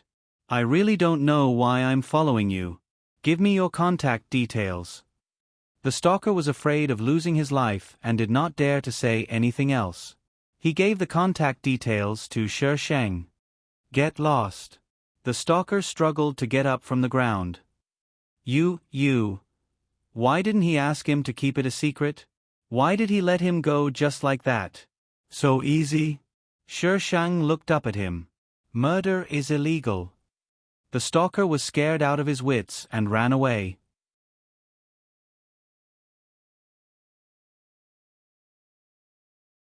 Chapter 1330. Hey, she found me. Well, I fooled her, but she's a little strange and powerful. Why should I follow her? Well, okay then. The stalker hung up the phone, his face full of hesitation. He calmed himself down, turned around and walked out of the empty alley. He stopped abruptly at the entrance of the alley, and a figure was reflected in his eyes. The girl was leaning against the old brick wall, her left foot bent with the heel against the back and her right foot slightly stretched forward. She crossed her arms in front of her chest and smiled at him mischievously, her face full of evil intentions. The stalker's Adam's apple bobbed, and he took a step back. The next second, he turned around and ran away. However, this alley was a dead end, and there was no way for him to escape. The girl over there strolled over leisurely, as if she was strolling in the back garden. Why didn't he notice that she was following him? How long had she been following him? How much had she heard? The stalker's heart was full of panic at this time. His back was against the wall, and his legs were a little weak. Did he meet a fake girl? Shi Shang raised his hand and touched his chin. I gave you a chance to live, but you didn't want it. You just had to court death. Tell me, are you retarded? There were always people who thought that they were lucky, but unfortunately, not everyone had the luck. The stalker. Who the hell knew that you would follow I? The stalker rolled his eyes and shouted at Shi Shang. I'll tell you. I'll tell you everything. The girl opposite him laughed in a low voice, and her laughter was crisp, echoing in the quiet alley. No, I don't believe you. Buzz, buzz, buzz. The phone on the table suddenly vibrated. A fair hand felt around on the table and finally found the phone after a few tries. Shi Shang raised his head from his arms and looked at the phone screen. His eyes were a little sore, and the light from the screen was so dazzling that it hurt. Last night, in order to deal with the body, he ate melon seeds for most of the day in the alley. He only dealt with the body at night. When he came back, he checked something and only took a short nap just now. Sue too. She doesn't handle cases. Shi Shang was a little confused when he saw these words. He scrolled up and realized that Sue too was replying to his words. Shi Shang got up from the table, yawned with his chin in his hand, and replied slowly. She was in a bad mood and wanted to report. Little brother, why don't you ask who I am? Wasn't he curious at all about chatting with a stranger? I'm in a bad mood and want to report you. 20,000 yuan, I'll give you an hour. Sue too. 50,000. Shishang, holy shit, bargaining. 50,000 an hour? Why don't you go rob a bank instead? Shishang glanced at the price of 500 yuan per word. It seemed that 50,000 yuan was not that expensive. If I'm in a bad mood, I want to report. Send me your account number. Su Tu didn't send her his account number, but Su Ye did. Su Ye, what a tycoon. You actually spent 50,000 to buy Su Tu for an hour. Why didn't you buy me? He was in a bad mood and wanted to report, you are not Su Tuesday, Su Ye. Su Ye, who do you want to report? Su Ye glanced at the name Shishang had changed and asked subconsciously. I'm in a bad mood and want to report. You want to know? 50,000. I guarantee that your police department will make a great contribution. Su Ye. It was removed from Su Tu's body. Did they have to get it back from the police station? Did these two people work together to cheat the police station? Su Ye was so poor that she couldn't afford to pay someone to report her. So, she didn't ask anymore. She would just pretend that nothing had happened. Life should be lived to the fullest. When it's time to pretend to be a fool, she should pretend to be a fool. Shishang transferred the money to Su Ye's account. The account name was Su Ye. Was Su Tu afraid that she would find him? He was so cautious. Su Tu. Now it's 8:26 in the morning. From 9:26, my time belongs to you. As soon as the money was transferred, Su Tu sent such a long message. Money can make ghosts talk. He was in a bad mood and wanted to report, do you always answer my questions? Su Tu. Special questions need to increase the price. He was in a bad mood and wanted to report, how poor are you? Su Tu. Not poor. He was in a bad mood and wanted to report, if you are not poor, why do you only care about money? As a big boss, you are definitely not poor. But this setting is simply poisonous. Su Tu. Every word is priceless. He was in a bad mood and wanted to report, you want to say that I have to pay to talk to you. This shows that you have a high status. Not everyone can talk to you, right? Su Tu. You can understand it that way. Shishang was silent. She got up to get a glass of water. She took a sip and then replied. He was in a bad mood and wanted to report, anyone can talk to you with money? Damn it, if he dared to reply yes, she would definitely kill him. Su Tu replied after about a minute. Su Tu. No. He was in a bad mood and wanted to report, is this question difficult? Do you need to hesitate for so long? Su Tu. The internet is not good. Shishang's mouth twitched. He talked nonsense with Su Tu for half an hour. As long as Shishang sent it, Su Tu would reply immediately. However, there was no useful information in his answers. He was in a bad mood and wanted to report, do you have a girlfriend? Su Tu. Private question, 100,000. Puff. Shishang almost dropped her phone. Why don't you rob a bank for 100,000? She only had a little more than 100,000 in her card.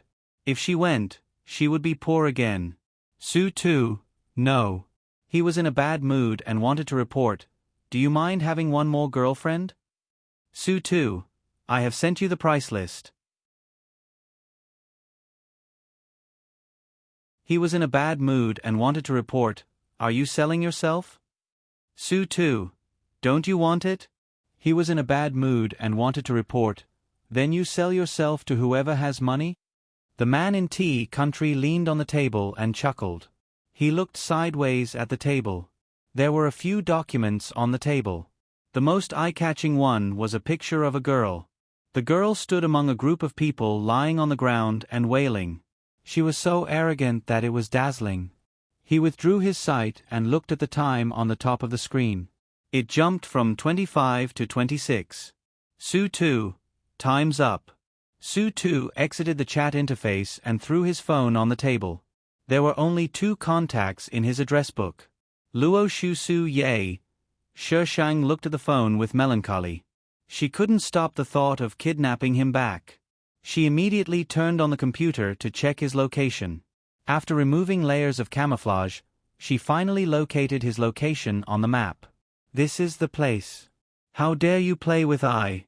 I will kill you. Shi Shang exited the map and looked at the open document. There was information about Feng Xiaoshuan and some information about the underground forces under her name. Feng Xiaoshuan sent someone to follow her. At this time, that person was missing.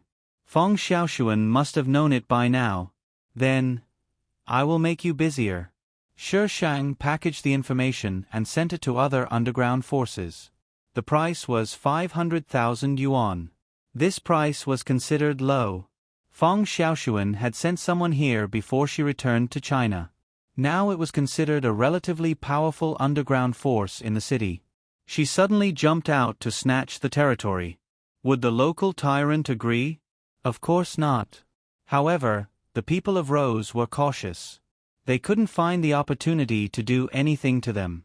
Now that there was an opportunity, they naturally had to take a gamble. The most important thing was that Shi Shang had the black material of them. If they didn't buy it, she would report it. They had to buy it. This was a forced sale. What was the number of the Bureau of Industry and Commerce? They wanted to report it. Asterisk the above is pure nonsense. Please don't imitate or take it seriously.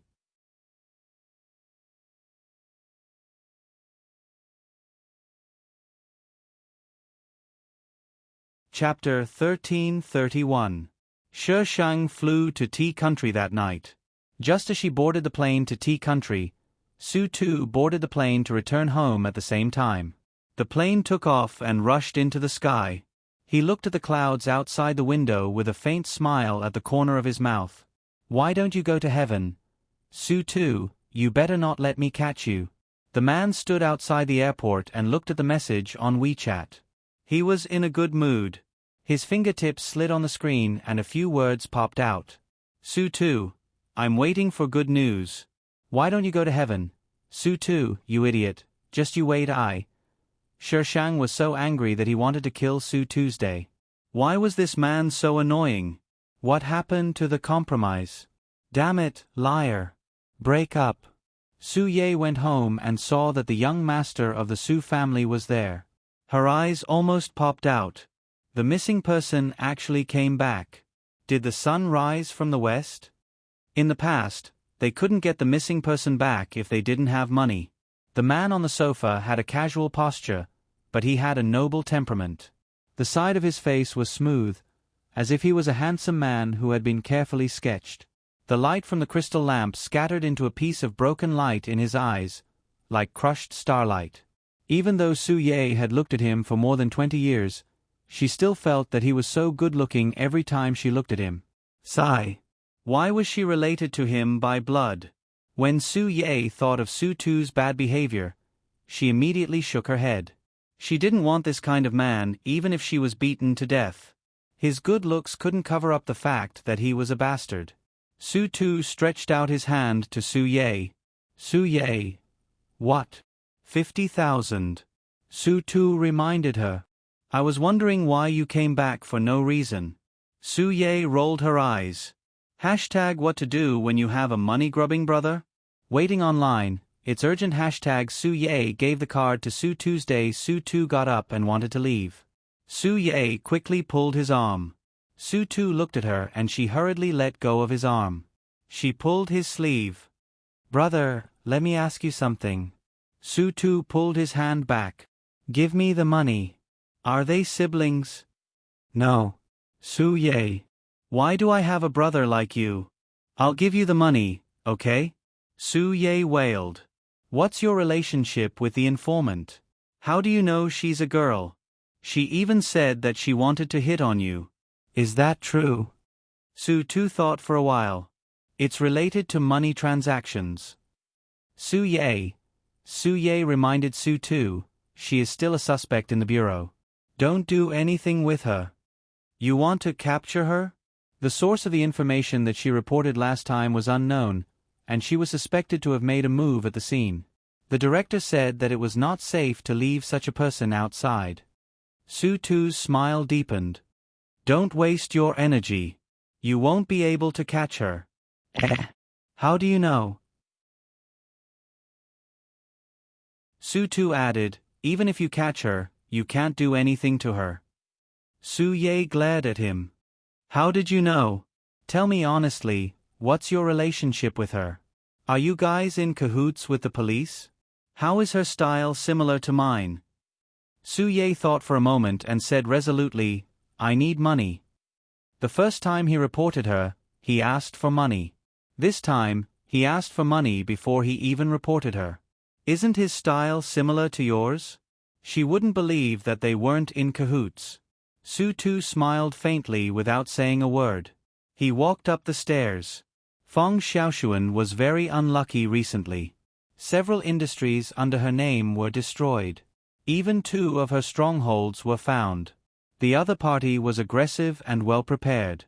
They didn't have the power to fight back and their strongholds were taken away. At this time, Feng Xiaoshuan was sitting in a dark corner of the private room with an ugly face. 2 men were sitting on the other sofa. They were both handsome and dashing. The man in the flowery shirt spoke first. There must be a traitor among us. The man in the black shirt next to him scolded, Don't talk nonsense. Only our own people know about the strongholds. If it's not a traitor, how can those people know? They are so well prepared. If no one told them, how can they know so much? The man in the flowery shirt was furious. It's not absolute. We have to find out the truth first. The man in the black shirt frowned. The brothers he brought back were all trustworthy. He didn't want to suspect who was the traitor. I don't believe that they... Enough. Feng Xiaoshuan interrupted the man in the flowery shirt. In order to prevent more losses, you should take your people and leave first to preserve your strength. We will talk about the rest after the situation stabilizes. But... The man in the black shirt pressed the man in the flowery shirt. Boss, don't worry. Feng Xiaoshuan rubbed her eyebrows. The people who followed Luo Shu are missing. She must have known. This woman is getting more and more difficult to deal with. Have you found anything? No, there are no traces of forces behind her. The man in the black shirt shook his head. No background? Without background, how could she be so bold? Feng Xiaoshuan was upset. In her plan, this Luo Shu was not difficult to deal with, but at this time, she couldn't deal with her for so long. The Luo family has been divided up. What ability does Luo Shu have to turn over? Boss, if you want me to say, just send someone to kill her. The man in the flowery shirt didn't like to beat around the bush. If I could kill her, would I not do it? She felt troublesome because she couldn't kill her. If she could really kill her directly, that would be good. She didn't care about anyone at all, even Luo Yen, who was related to her by blood. The time she left the dormitory could be counted on one hand. Sometimes, she would have returned to the dormitory before the people on her side could be arranged. Can't you just go to the dormitory and kill her? At that time, you can make it look like she jumped off a building. Anyway, the school's BBS didn't say that she was crazy. There's nothing wrong with a lunatic jumping off a building in the middle of the night, right? Feng Xiaoshuan was still a little worried. After all, it was at school. But at this time, she was eager to kill Shi Sheng. She thought that the man in the flowery shirt's proposal was also feasible. You go and arrange it. Let the best person do it. Okay. The man in the flowery shirt immediately went out. What about Luo Yen? The man in the black shirt asked Feng Xiaoshuan. They had planned so many things, but Luo Yen didn't take the bait at all. Feng Xiaoshuan's fingertips tapped on her knees, and her voice was full of hatred. Kill her. Everyone in the Luo family deserves to die. What they did to her family in the past, now she would get back at them. I will take care of it. The two were silent. After a while, the man in the black shirt stood up and said hesitantly, Boss, have you been too close to Jiang Chenjing recently? Feng Xiaoshuan's heart thumped. Had she been too close to Jiang Chenjing recently? The pictures of them getting along recently flashed in her mind. It seemed that there were a lot of them. She quickly suppressed the strange feeling and said coldly, If I don't get close to him, how can I take revenge? I have a blood feud with the Jiang family. He is the son of my enemy. I will never like Jiang Chenjing. You can rest assured. As long as boss understands. The man in the black shirt bowed slightly to her and left the box. Asterisk hashtag pleading for votes hashtag pleading for votes hashtag.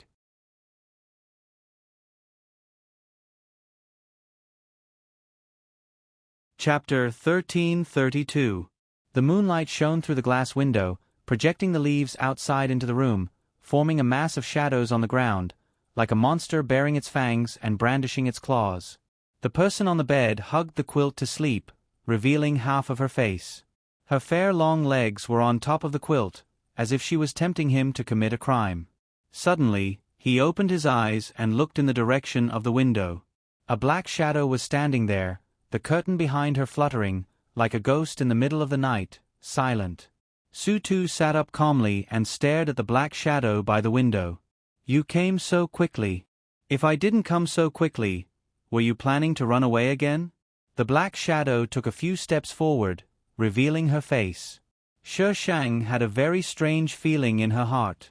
She no longer needed any proof. She knew that the person in front of her was him. Su-Tu did not answer her. Miss Luo Shu, don't you think it's impolite to barge into a strange man's room in the middle of the night? This retard really knew who she was. Shi Shang gritted her teeth. Not only did I barge in, but I also want to sleep with you now. Su-Tu was still calm, even with a faint smile. 1 million a night. Miss Luo Shu, do you want to pay by card or cash? Shi Shang walked to the bed, pushed him down roughly and turned over. Pay with your body. She leaned over and kissed him. Su-Tu did not avoid it, but he did not respond to her. Shi Shang propped herself up and looked at him. The latter opened his eyes and looked at her directly. Miss Luo Shu, do you think it's fun to force me? Shi Shang frowned. I don't have so much money. He actually had to pay to sleep with his own wife?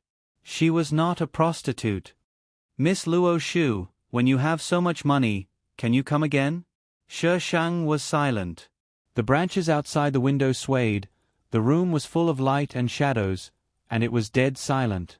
After a while, she relaxed and took out a card from her pocket.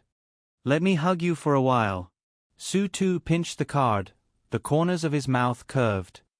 Fine, I'll give you a discount. Su-Tu reached out and pulled Shi Shang down, put her aside and hugged her gently. Can anyone give you money? Shi Shang leaned on his chest, her voice was calm, no emotions could be heard. Miss Luo Shu, do you think everyone has the ability to climb through my window in the middle of the night? Do you think anyone has the right to make me open the window for him in the middle of the night? Su-Tu smiled. I'm really honored. An hour later, Shi Shang got out of bed and walked to the window. She turned around and said, I'm leaving. Miss Luo Shu. Su-Tu stopped her. Shi Shang turned to look at him. In the dim light, the man's silhouette was so clear. Actually, you can stay. The money in your card is enough for me to hug you for the whole night. No, I'm afraid. Shi Shang's voice was a little soft. She grabbed the window and jumped out. I'll leave it with you. Her figure disappeared from the windowsill. Outside, the demons were dancing wildly. No sound of her leaving could be heard. Su-Tu pinched the card and laughed in a low voice. Luo Shu, welcome to my world. Shi Shang slept with his wife for an hour, and his savings decreased rapidly. In order to support his wife, who was worth a fortune, Shi Shang planned to borrow money from loan sharks. After thinking about it, he decided that selling antiques would be more profitable. Shi Shang didn't see Luo Yan at the school gate. He felt strange. Did his cheap aunt give up? She found the largest antique market in the city and chose the largest and best shop.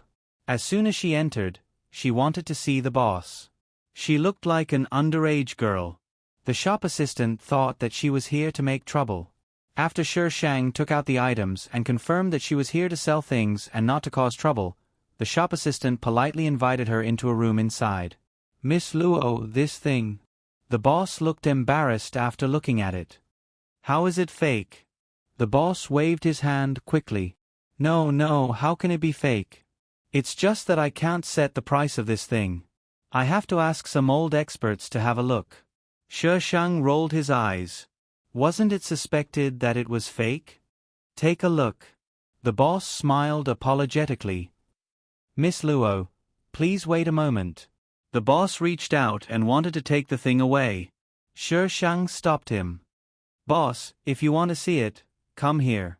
What if you take it away and secretly exchange it with mine? Don't think that I'm easy to bully just because I'm young. The boss withdrew his hand embarrassedly and explained, here's the thing. Those old experts are all old. When we have something, we usually send it to them to have a look. I don't want to sell it. Shi Shang took the thing into his arms. It seems that you are the only one who can sell it. The boss was anxious. Miss Luo, don't be angry. I'll send someone to pick them up. Take a seat and wait for a moment. Shi Shang smiled. Boss, be a kind person. Don't cheat people who shouldn't be cheated. Did he mean that he could cheat people who should be cheated? Of course not. We are all businessmen. How can we cheat people? The boss smiled apologetically, but in his heart, he was wailing. Why was this little girl like a fairy? Go and ask them. Shi Shang waved his hand. The things she was selling were worth at least 100 million yuan. The shop was too small to handle it. Even if it could handle it, it would take time to raise so much money. The auction would take too long. She couldn't be bothered to wait. As long as the boss didn't go too far, everything would be fine. If he dared to have any other ideas, then he shouldn't blame her for smashing the shop. The boss quickly asked the people to come back. The old men discussed for a long time and finally set the price at 120 million yuan. The boss was very sensible and didn't make any trouble. As Shi Shang said, don't cheat people who shouldn't be cheated.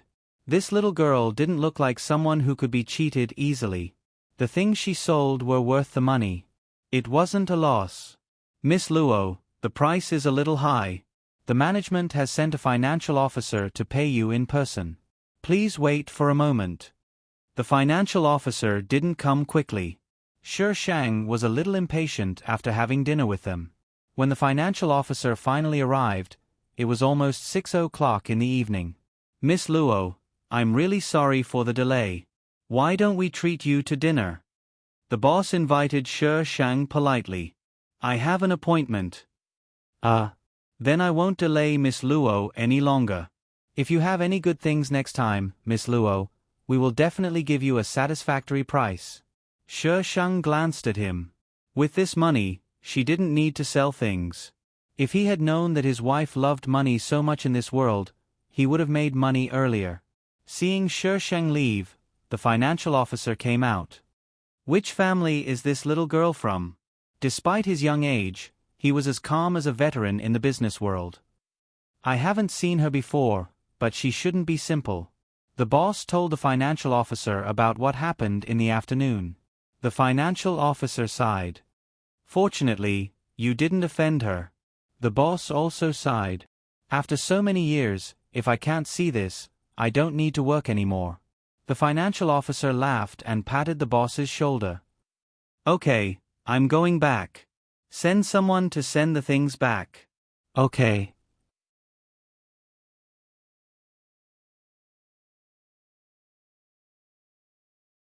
Chapter 1333. Shi Shang not only spent money to ask Su Tu out, but he also had to pick him up. Did I owe him something in my past life? Shi Shang took a taxi to Su family's house. Before he rang the doorbell, a girl rushed out and bumped into him. Ouch. Who's the blind one standing in front of my house in the middle of the night? The girl covered her chest and shouted before she could see who it was. Shi Shang was speechless. Su Ye. Su Ye looked up with a strange expression. There was a girl standing in front of her house.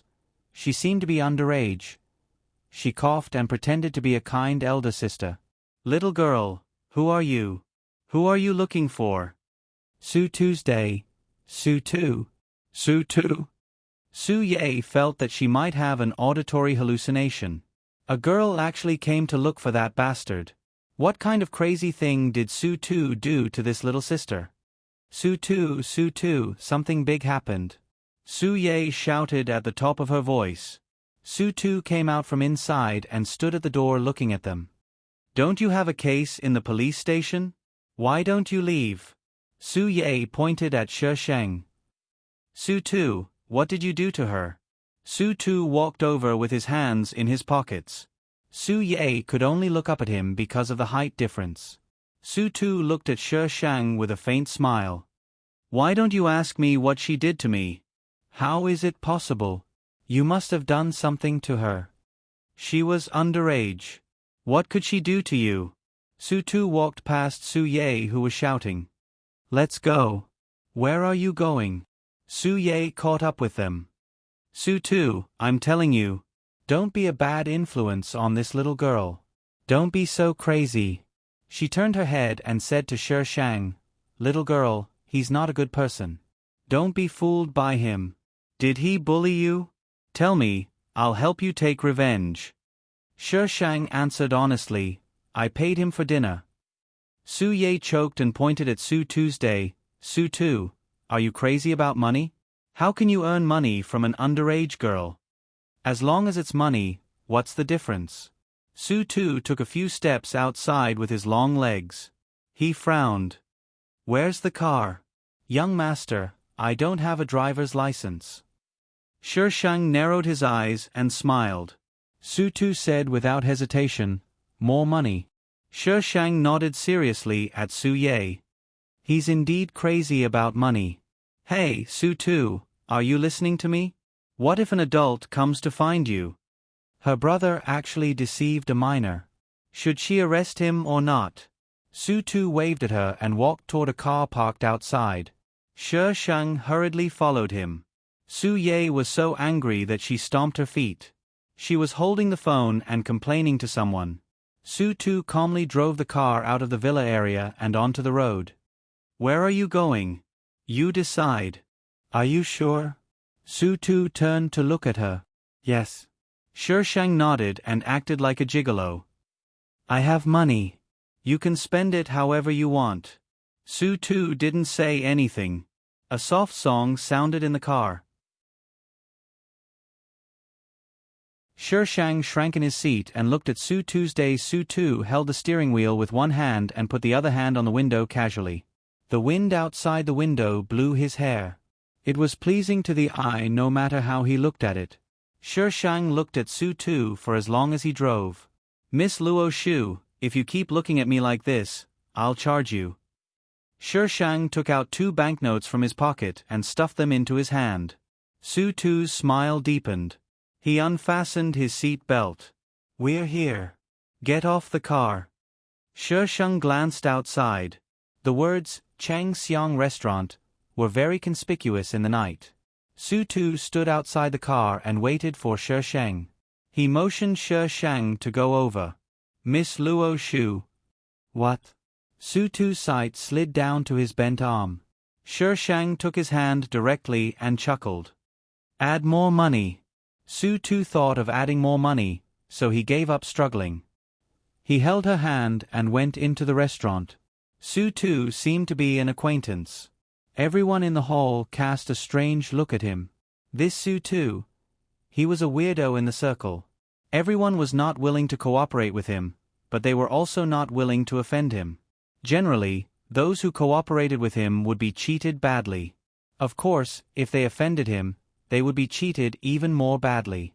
The best way was to keep a distance and not look for trouble. Su Tu had a lot of gossip. Sometimes, they had to deal with this young master of the Su family who didn't inherit the family business properly but liked to make money by spreading gossip. Generally, before they looked for him, they would be prepared to be cheated. Well, they also had to make sure that he didn't have a heart attack. After entering Chang Xiang Restaurant, these people looked at him from afar. No one came forward to greet him. You don't seem to be very popular. Shi Shang looked around. Su Tu pressed the elevator button. I charge you to talk to me. Shi Shang's mouth twitched. When you sleep at night, Why don't you sleep with a pile of money? Su Tu cast a sidelong glance at her and smiled inexplicably. Shi Shang had goosebumps. What are you doing? Su Tu looked serious. Miss Luo Shu, you can't win my heart like this. Shi Shang didn't care. You can buy it with money. Su Tu. The elevator just arrived. Su Tu took Shi Shang into the restaurant and blocked the sight of the people outside. As soon as they left, the hall immediately became lively. Who's the little girl who was held by Su Tu? I don't know. There's no such girl in the Su family. Su Tu doesn't even let men touch him.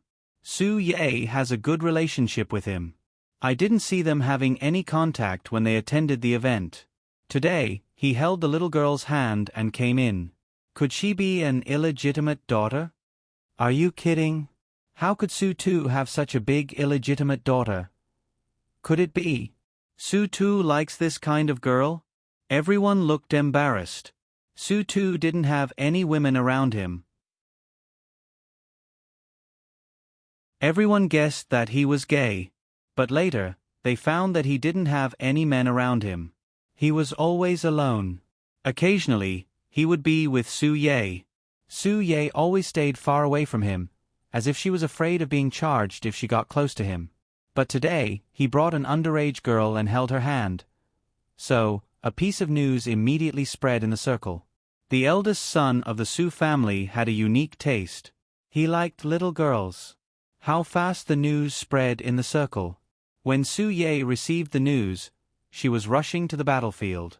She was so angry that she almost crashed the police car into a telephone pole. Su Tu, are you crazy? Su Ye gritted her teeth and drove the car back to the main road. She called Su Tu at the same time. However, Su Tu didn't pick up at all. After 2 more calls, he turned off his phone. Before she could get through, Su Tu's mother called him. Su Ye wanted to cry but had no tears. Before the mother said anything, she wailed, "Auntie, don't ask me first. I don't know what happened. I'm working now. I'll call you when I'm done. That's all." Su Tu, you're killing me. How did she end up with such an elder brother after suffering for 8 lifetimes? Su Ye turned off the private phone. Only then did her ears become quiet. Asking for Su Ye's psychological shadow. Ha ha ha. Asking for votes of Fragrant Vine today. Asking for votes on Monday. No matter what the votes are, I want to cry. Monthly votes. Monthly votes.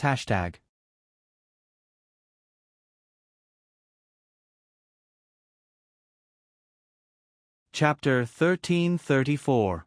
Su Tu ordered. Shi Shang looked at the price at the back of the menu. It was okay. The price was not sky high. Of course, it was for her now. If it was before, she would not be able to pay for a meal even if she sold herself. What would you like to order? The waiter asked Shi Shang politely. Shi Shang closed the menu with a bang. No need. The waiter smiled. Okay, please wait a moment. I have to spend a lot of money to treat you to a meal. Shi Shang supported his chin. Miss Luo Shu, don't you feel honored to have dinner with me? What the hell? How shameless. I had to pay for treating you to a meal. She had to pay for the meal. She had to pay even if she didn't have a car. She even had to pay for holding hands. What kind of honor is this? I spent money to buy it, okay? Shi Shang sneered. I'm such a good financial backer. You have to hold on tight. Not everyone is willing to let you spend money like this. Su Tu's expression was a little strange. Will you buy me whatever I want? Yes. Buy. What if? Su Tu deliberately dragged his words. I want a woman? Shi Shang looked up and stared straight into his eyes. Go to hell. The conversation ended when the waiter brought in the food. Su Tu ate quickly, but he was also a picky eater. He did not touch the dishes served on the table at all.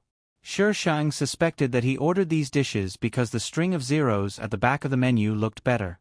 If he wasted food like this, he would be caught and educated in a small dark room. He needed to be taught a lesson.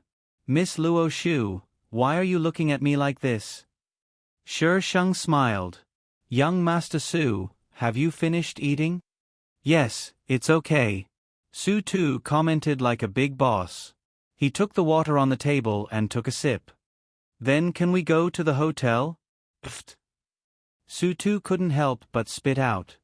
Cough. Su Tu quickly calmed down and wiped his mouth with a tissue. Miss Luo Shu. Don't worry. I brought enough money this time. Shi Shang interrupted him and dragged him out of the restaurant. Su Tu tried to talk to Shi Shang, but he was interrupted by Shi Shang. It was not until they got into the car that Su Tu tugged at her collar. Miss Luo Shu, I wanted to tell you that there are guest rooms in the restaurant. Shi Shang replied calmly, Oh, I can't afford to sleep in a room that's too expensive. Get me a cheaper one. Su Tu was speechless. Su Tu did not start the car immediately. He calmed his breath and suddenly leaned close to the Shi Shang. Do you really want to sleep with me? Shi Shang's eyes widened and he bristled. How else could it be fake? You said 1 million a night. Why are you going back on your word? Su Tu's low laughter rang in the enclosed carriage. I'm afraid that you'll go back on your word. Why do you like me? Do you know what love is? Just because of my face? If that's the case, I advise Miss Luo Shu to consider it carefully. At the end of his words, the expression on his face suddenly became serious. The two of them were very close to each other. Shi Shang could see the pores on his face. She suddenly raised her hand and wrapped it around his neck. Then, she pressed her lips against his. Su Tu was shocked. He subconsciously stepped back, but Shi Shang was a little strong. He could not retreat. The sound of his heart beating in his chest was so real. But she was like a phantom in a dream. Her kiss was intense with a strong sense of possessiveness and emotions that he could not distinguish. However, it made him feel distressed for no reason. Shi Shang's lips brushed against his cheek and landed beside his ear. Because it's you. There was nothing more delightful than having the person you liked fall in love with you. Su Tu reached out and pressed on Shi Shang's waist. He pushed her away and smiled faintly. Miss Luo Shu, you're still young. We can take our time to get a room. She was still underage. Shi Sheng frowned but did not refute. Send me back to school.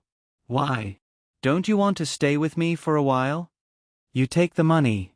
Su Tu pinched her face. I won't take it this time. Shi Shang looked at him suspiciously. If you don't take the money, what do you want to do with me? Su Tu changed his words smoothly. Then Miss Luo Shu, how about paying 20,000 yuan to buy 2 hours of my time with you? No, I'm poor. Su Tu. Shi Shang did not follow the routine. Su Tu was a little confused. If he had known it earlier, he would not have done it so quickly. Forget it. Su Tu sent Shi Shang back to school. He watched her skillfully climb over the wall and then drove away. His empty heart seemed to be filled with warmth. He was not so lonely anymore. When Su Tu reached home, he was stopped by Su Ye. She was still wearing her police uniform. Apparently, she had rushed back after finishing her work. Tuesday, Su Tu ignored her and went straight upstairs. Su Ye followed him and shouted, Su Tu, tell me, what do you want to do? How can you lay your hands on an underage girl? What do you mean? Are you crazy about women? You can find a woman outside. It's better than an underage girl. Su Tu, what are you thinking? How old is she? How can you do this to her? Su Tu, don't think that it's okay if you don't talk. This matter is big now. Your mother has bought a plane ticket and flew back overnight. Su Ye saw that Su Tu wanted to enter the room. She immediately rushed to block the door and stared at Su Tu with her beautiful eyes. Su Tuesday, this is my business. Su Tu finally spoke. His eyebrows were slightly cold. You'd better not interfere. You have to bear the consequences. Get out of my way. Su Ye was most afraid when Su Tu's face was cold. She felt scared and involuntarily moved away. Bang! When the door was closed, Su Ye woke up. She reached out and knocked on the door. Su Tu, are you crazy? When your mother comes back, you will make trouble. Don't blame me for not reminding you. Su Tu stood in the room. The sound outside the door stopped. He took out his mobile phone and opened WeChat. There was an unread message. Luo Shu, I've arrived at the dormitory. I met 2 little mice. It's so troublesome to deal with the bodies. Su Tu frowned. He felt that there was something wrong with these words. But when he looked carefully, there seemed to be nothing wrong. He did not reply for a long time. Luo Shu transferred another 500 yuan to him. Su Tu smiled and shook his head. Su Tu, how big is the mouse? Luo Shu, 8 meters. This mouse is a demon. Su Tu's face suddenly became cold. When he typed, it seemed that there was a murderous aura. Su Tu, someone wants to kill you? Luo Shu, there are many people who want to kill me. Sigh, I will talk about it later. I will go and deal with them first. Su Tu stared at the screen for a moment. He turned and went out with the car key. Su Ye was still talking on the phone in the living room. When she saw him coming down, she immediately stared at him. Su Tu, where are you going? Su Tu strode out of the living room. Su Ye. It was really troublesome for Shi Shang to deal with the corpses now. The iron sword could not be used because it was upgrading. She did not have the legendary corpse dissolving water. It took her a lot of effort to deal with the corpse last time. Shi Shang squatted in the dormitory and ate melon seeds. He stared at the corpses and was worried. How to deal with them? Send them to Feng Xiaoshuan. She could deal with her own people. There was no problem. Just do it. Then there was a problem. Which dormitory did Feng Xiaoshuan live in?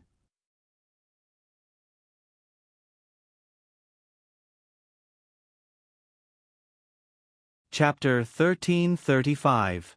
Shi Shang hacked into the school system and found Feng Xiaoshuan's dormitory and room number.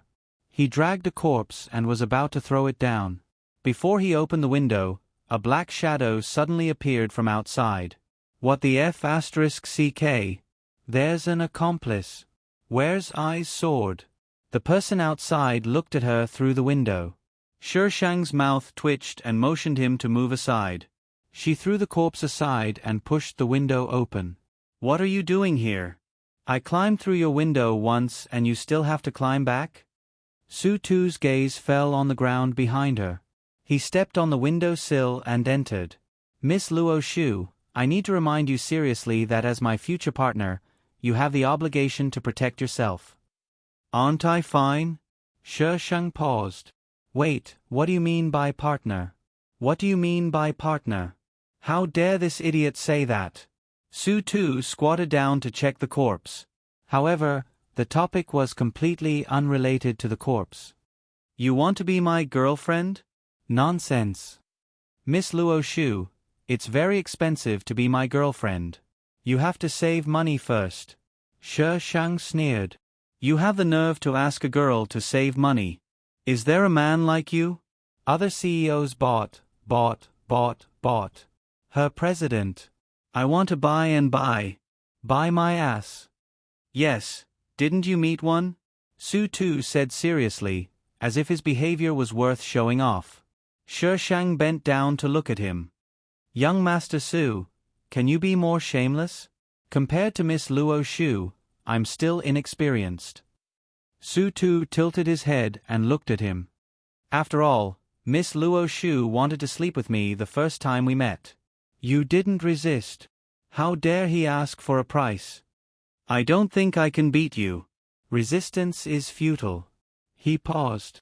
Besides, Miss Luo Shu seems to be very indulgent towards me. She would either ignore or hit other people. That day, she really wanted to sleep with him. He probably couldn't run away. However, he just showed a little reluctance and she gave up. Shi Shang leaned on the table behind him and crossed his legs. Do you like me to indulge you? Su Tu turned around and held her in his arms. He looked down at her and answered with a smile, "This feeling is very good." If it was someone else, even if it was Su Ye, he wouldn't be able to accept it. But she was different. Her indulgence of him seemed to be a very natural thing, and he did not dislike this indulgence. "I'm glad you like it." Shi Shang moved closer to him. Su Tu immediately stepped back. "Let's deal with them first. I don't want to talk about love with you in such an environment." Shi Shang rolled his eyes and threw the corpse out of the window. Then he went to drag the other corpse over. Fortunately, she didn't live high up, so throwing a corpse onto the lawn in the middle of the night didn't make much noise. Su Tu looked at her series of skillful movements as if she had practiced them before. The corner of his mouth could not help but twitch. How many people has Miss Luo Shu killed? He was so skilled at disposing of corpses. Shi Shang raised his eyebrows and looked at him. "Why? You want to report it to Su Ye?" Su Tu immediately acted like a businessman. "Su Ye's offer is not as high as yours." "It's good that you know." Shi Shang jumped out of the window. "Wait for me in the dormitory." "I'll go with you," Su Tu said without hesitation. "No need. I like you to be clean." When it was not necessary, she liked him to be clean like a noble young master who was flattered by others. She could block all the darkness for him. Although he had never been a clean person. Su Tu did not insist and waited for her to come back in the dormitory. He looked around the dormitory casually. Shi Shang's dormitory was very messy, but it was not dirty. The table was full of papers. He took out a few papers and looked at them. Some of the papers were recorded, and it was quite serious. She just threw them on the table casually. Was she not afraid that others would take them away? He put the papers back. A few books were exposed under the papers. Su Tu felt that the covers were a little strange and took a look at them. His face turned black after seeing them. When Shi Shang came back, he found that the dormitory was empty. Su Tu had left. Shi Shang was speechless. He left just like that. He was really not friendly at all. Shi Shang glanced at the table. He should have moved it. Damn it! Where were her books? Shi Shang immediately took out his mobile phone and sent a WeChat message to Su Tuesday, earn 1 billion first. "Did you take my books away? Su Tu. Don't read books that are not suitable for children. Earn 1 billion first. You don't let me do things that are not suitable for children. You also don't let me read them? Su Tu, don't go too far. I also have a temper. Su Tu, you are still young. Don't always think about these things. Su Tu, how did you deal with the body?" Su Tu forcibly changed the topic. "Earn 1 billion first. I threw it at the door of Feng Xiaoshuan's dormitory." Su Tu was speechless. Who was Feng Xiaoshuan? However, Shi Shang did not reply to Su Tu's message. Feng Xiaoshuan had the habit of getting up early. As soon as she opened the door of the dormitory, someone fell in. The hard and cold touch made Feng Xiaoshuan's blood freeze. Feng Xiaoshuan quickly looked around and saw that no one was there. When she was about to drag the body back to the room to deal with it, the door of the dormitory next to her suddenly unlocked. There were 2 bodies. It was too late for her to drag them back. Feng Xiaoshuan could only change her strategy. She slammed the door hard, making a violent collision sound. She screamed at the top of her voice. The people in the opposite dormitory just came out and asked nervously, "What's wrong? Is it an earthquake or a fire?" Feng Xiaoshuan shrank behind the door and pointed to the 2 bodies that fell in front of her door. Both of their faces were gray. At first glance, she knew that they were not normal. Moreover, they were men. Ah! The girls on the other side also screamed at the top of their voices. The girls on the whole floor were awakened by the noise. Then, there was a chorus of screams. Someone died in the girls' dormitory. The police arrived soon. Because it was a murder case, it was directly taken over by the municipal bureau where Su Ye worked. They questioned everyone in detail, including Feng Xiaoshuan. "I don't know." Feng Xiaoshuan was usually a very calm person in school, so she was not flustered at this time. However, her slightly pale face could not be ignored. In fact, she was also afraid. This invisible fear made her very afraid. It was less likely to arouse suspicion than if she lost her composure or acted out of her usual style. Feng Xiaoxuan spoke very slowly. As soon as I opened the door, a person fell in. I saw that it was a man, so I screamed. The students in the opposite dormitory heard me and came out. That was all she could say. The girl in the opposite dormitory proved that she had already opened the door. Then, she heard Feng Xiaoxuan scream. As soon as she came out, she saw two men lying in front of Feng Xiaoxuan's door. After the forensic examination, the time of death of the two men was around 11 p.m. to 1 a.m. There were some bruises on their bodies, which should be left from a fight. However, the fatal injuries had nothing to do with those injuries. One was cut in the neck, and the other was pierced in the chest by a murder weapon.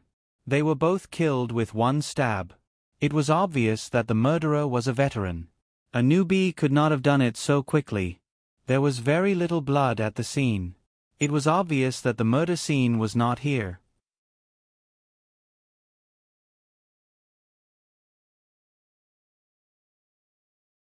Chapter 1336.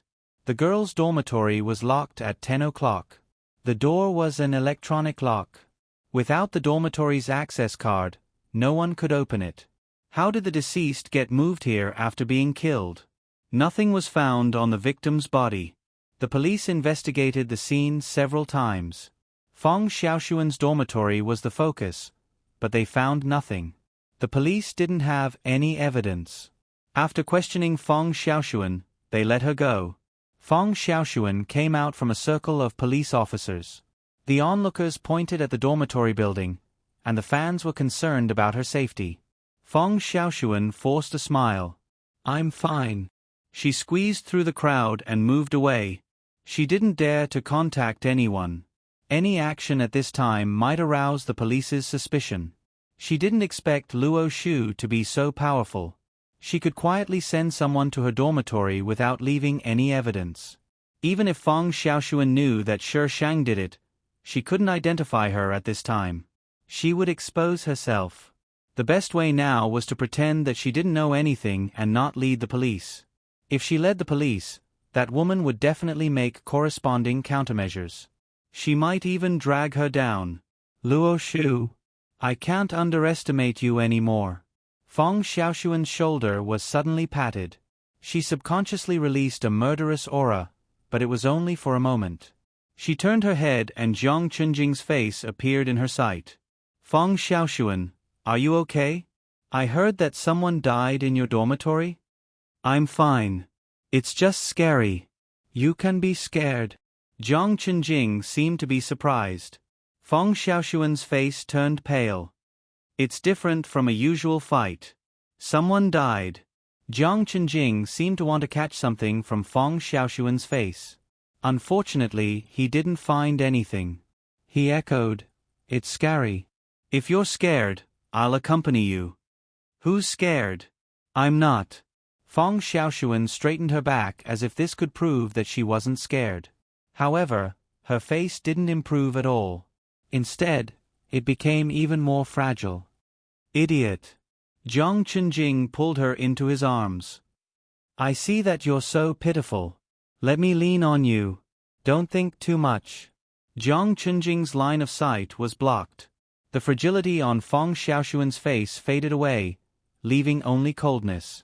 Shi Shang stood in the distance and looked at the two hugging each other. He crossed his arms and supported his chin with his other hand. The bet on the basketball game was over. The progress of these two people was just a little slow, but there was no sign of them dying. The female lead and male lead still had a big catfight later on. After all, the female lead came back for revenge, and the male lead was the son of her enemy. The two of them loved each other, so it would be strange if they didn't fight. However, this ending was quite melodramatic.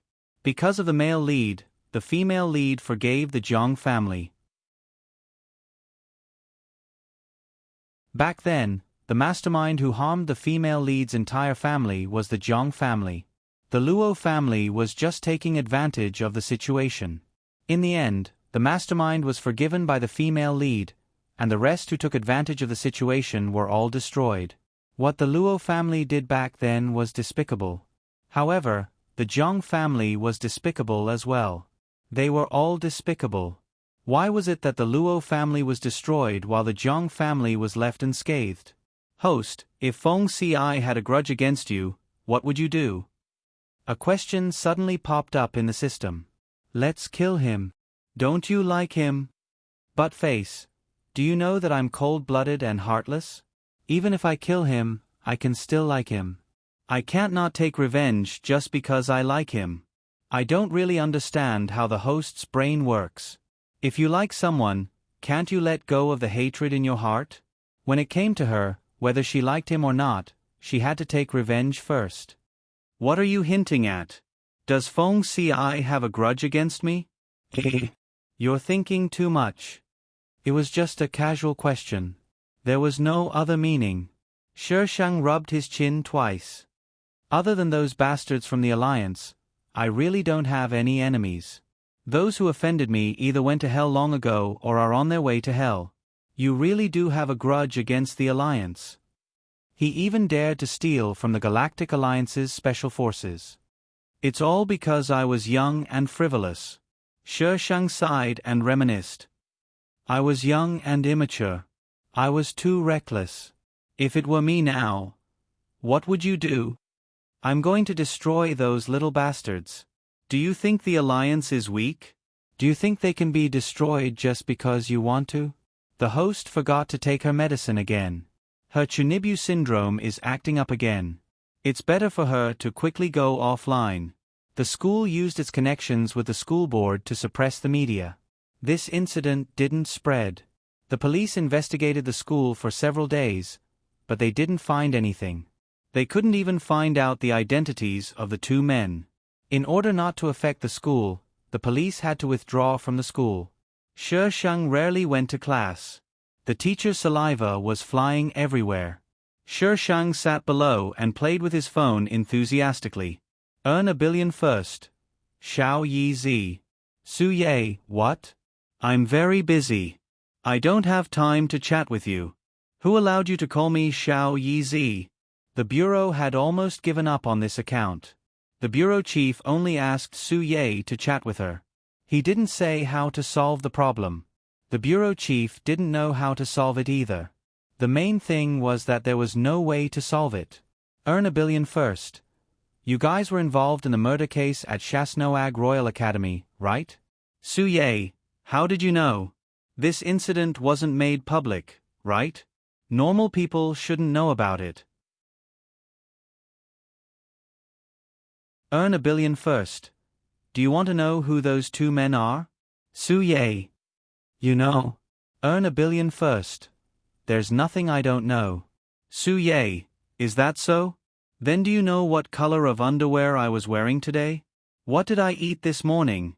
Who did I meet on the way here? What did I do? Earn a billion first. This girl doesn't follow the rules. That's against the rules. Su Ye, don't make it sound like you're a scammer. If you're really a criminal, I'll catch you sooner or later. Earn a billion first. Do you want to know? Su Ye, the bureau is tight these days. I don't pay much for reporting. Earn a billion first. Who cares about that little money of yours? Su Ye, then why did you care so much before? Earn a billion first. I was poor then. Su Ye, you're not poor now? Earn a billion first. Look at my name. Su Ye. It's very inspirational. Shishang's mouth twitched. Was this girl really stupid or was she pretending? Earn a billion first. I've already saved money by earning a billion first. Do you think I'm poor now? Su Ye. Did you rob a bank in Country M? How can you earn so much in such a short time? You can't brag like that. Do you know how many years those people who robbed the bank last time were sentenced to? Earn a billion first. Even if I did rob a bank in Country M, you can't catch me. Are you stupid? Su Ye, she was actually speechless. Country M's robbery had nothing to do with their country. Earn a billion first. I sold some things. Su Ye, drugs? Earn $1 billion first. Young lady, why are you so dark? Can't you think better? Am I that kind of person? I'm an ambitious person. Why would I do something like that? Su Ye, earn $1 billion first. Do you want to know? If you don't, then forget it. Su Ye, go ahead.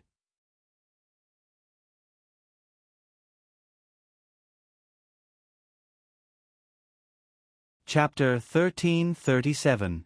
Su Ye, are you sure? Earn 100 million first. Was it on your autopsy report? That tattoo shouldn't be hard to find. The forensic doctor should change it. Su Ye. Yes, but we thought it was just a normal tattoo and didn't check it carefully. Also, how do you know it's a tattoo from the Rose organization? Isn't Rose a rose? Why did it have a jasmine tattoo?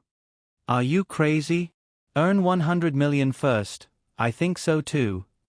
Su Ye. Although Su Ye was skeptical, she still reported this matter to the chief.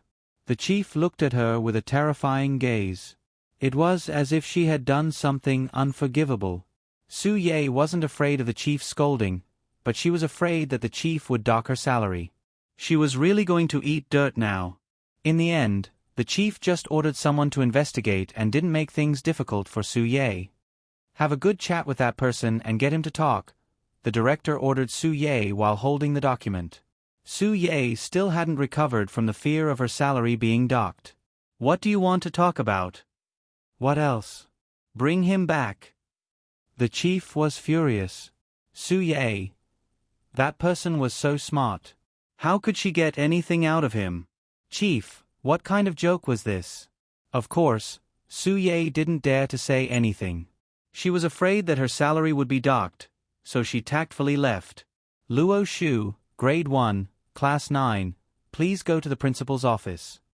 Luo Shu, Grade 1, Class 9, please go to the principal's office. Ever since the dean left, Shishang's name hadn't appeared on the school broadcast. Now it was on again, and this time it was directed to the principal's office. Shishang ignored the broadcast and did what he was supposed to do. An hour later, a policeman knocked on her dormitory door. Are you Luo Shu? The policeman asked with a serious face. What's the matter? Luo Yan is your aunt, right? The policeman already had the information. The first sentence was just a formality. In terms of blood relations, yes. Why is she dead? Shishang raised his eyebrows. The policeman narrowed his eyes and scrutinized the girl in front of him. How do you know she's dead? Shishang looked at the policeman in amusement. She came to the school to look for me. We have a grudge. If she's not dead, why are you looking for me? The policeman. He had finished what he wanted to say. Who was the police? The policeman coughed to cover up his gaffe. He took out something from the file and placed it in front of Shishang. Not long ago, we received a report that a body was found in the sewer. According to the investigation, she is your aunt, Luo Yan.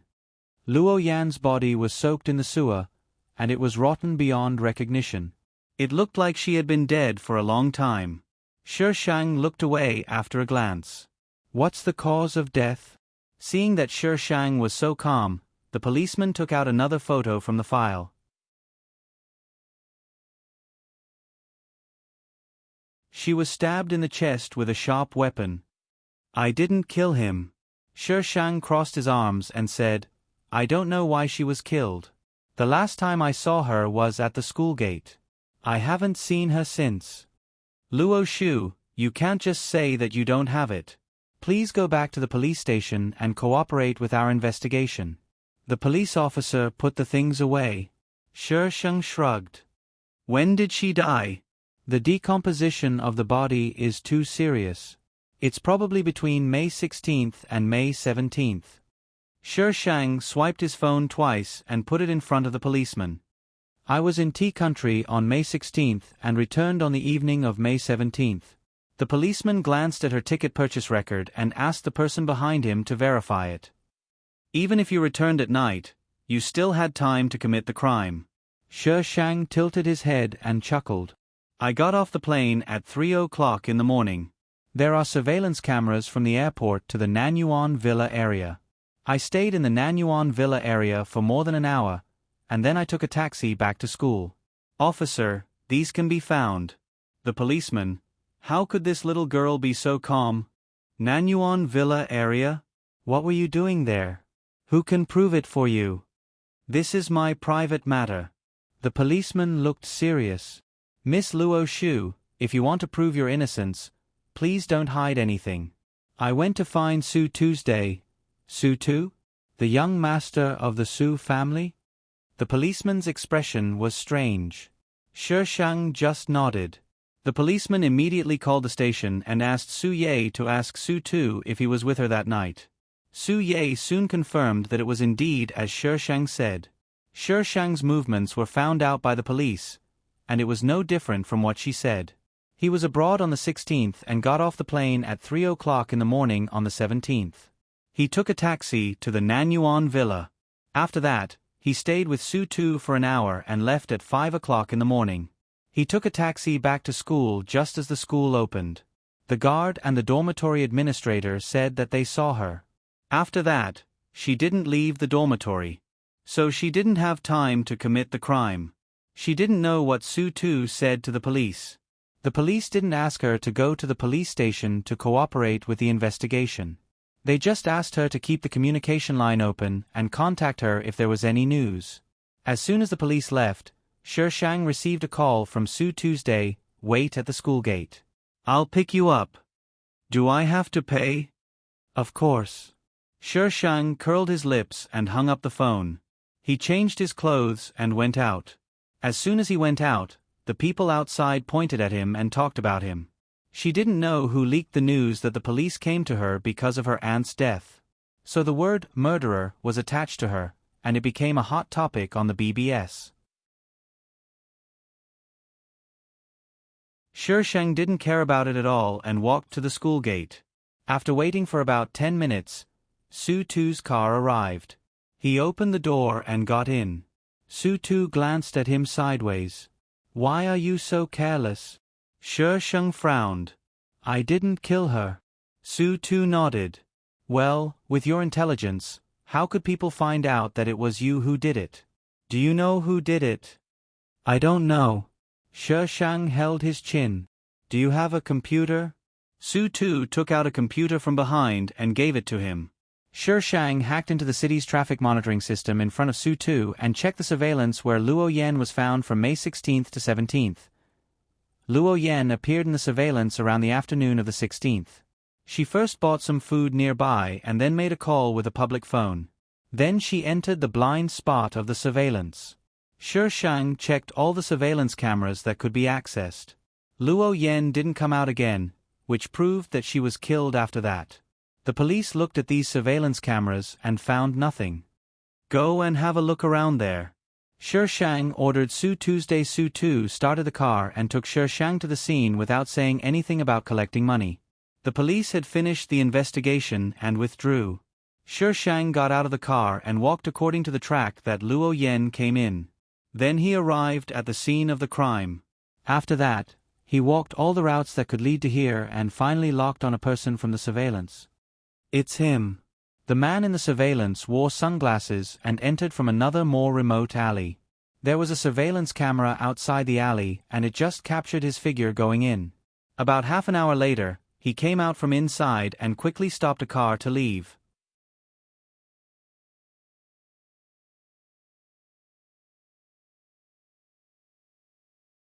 Chapter 1338. Shishang zoomed in on the screen. There was a black mark on the man's wrist. Fong Xiaoshuan. Luo Yan. Fong Xiaoshuan. Shishang stared at the screen. He heard that Luo Yan was taken away one day. It should be Fong Xiaoshuan. Fong Xiaoshuan didn't kill Luo Yan at first because she wanted to lure her out. But Luo Yan was useless as long as she didn't go out. As an enemy, Fong Xiaoshuan would definitely not let Luo Yan go. The female lead was so powerful that she wouldn't let go of anyone with the surname Luo. Shishang contacted Su Ye and sent the surveillance video to her. They were both members of the Rose organization. The school case and Luo Yan's murder case were connected together. Shi Shang closed the computer. The scenery outside the window kept moving backward. The car was driving somewhere. Where are you taking me? Su Tu smiled.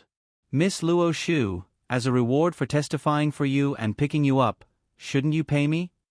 If I don't pay, are you going to sell me? That won't happen. I will help Miss Luo Shu remember. Shi Shang looked at him suspiciously. Are you so kind? He didn't talk when he had no money before. Miss Luo Shu, you just found out that I'm so kind? I never found out. When was this guy ever kind? Money was the boss. Miss Luo Shu will find out in the future. Shi Shang. Why did he feel that he was going to be cheated? It must be an illusion. Su Tu didn't take Shi Shang to do anything. He just took her for a walk on the street and then sent her back to school. There will be an underground auction 3 days later. Are you interested? Su Tu half leaned over and unfastened the seat belt for Shi Shang, but his hand was still on her waist. You're still interested in this? Aren't you only interested in money? Shi Shang raised his eyebrows. Su Tu pulled her towards him. I'm more interested in you now. They were so close that they could almost hear each other's heartbeats. The atmosphere was ambiguous. Su Tu didn't want to do anything, but Shi Shang felt that he would be a fool if he didn't do something. So Su Tu was kissed again. Su Tu pressed down on Shi Shang's hand and said in a low and hoarse voice, "Don't mess around." He restrained Shi Shang's wriggling hands and forced her to hug him. He rested his chin on her shoulder and panted softly. His palms stroked her back gently. I'll wait for you to grow up. I'm not trying to do anything. Shi Shang was speechless. We're in the car, okay? Do you want to have sex in the car? Su Tu was speechless. Why did the ambiguous atmosphere disappear the moment she spoke? Su Tu sighed and suppressed the desire in his body that was aroused by her. His lips were close to her neck and his teeth were grinding her white skin. If you want to bite me, then bite me. Why are you rubbing against me? Damn it. If he didn't bite her, he wouldn't be able to live. Su Tu exerted a little force. His teeth seemed to have pierced through the skin, but it also seemed to have not. After a while, he let go. Shi Shang turned his head to look. There was a deep bite mark, but there was no blood. Are you a dog? You asked me to bite you. Su Tu opened his eyes. His expression was innocent. You. Shi Shang gritted his teeth. Go ahead and do it.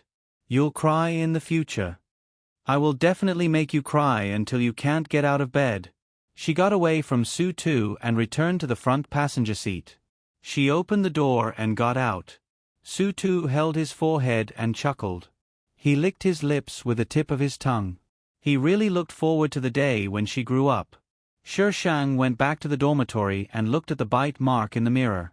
The bite position was so high that even the round collar clothes couldn't cover it. Fortunately, there was no blood. If there was blood, it would take a long time for her to recover. She didn't quite understand why her daughter-in-law liked to bite her so much. Could she live forever after being bitten? She was not Tang Seng.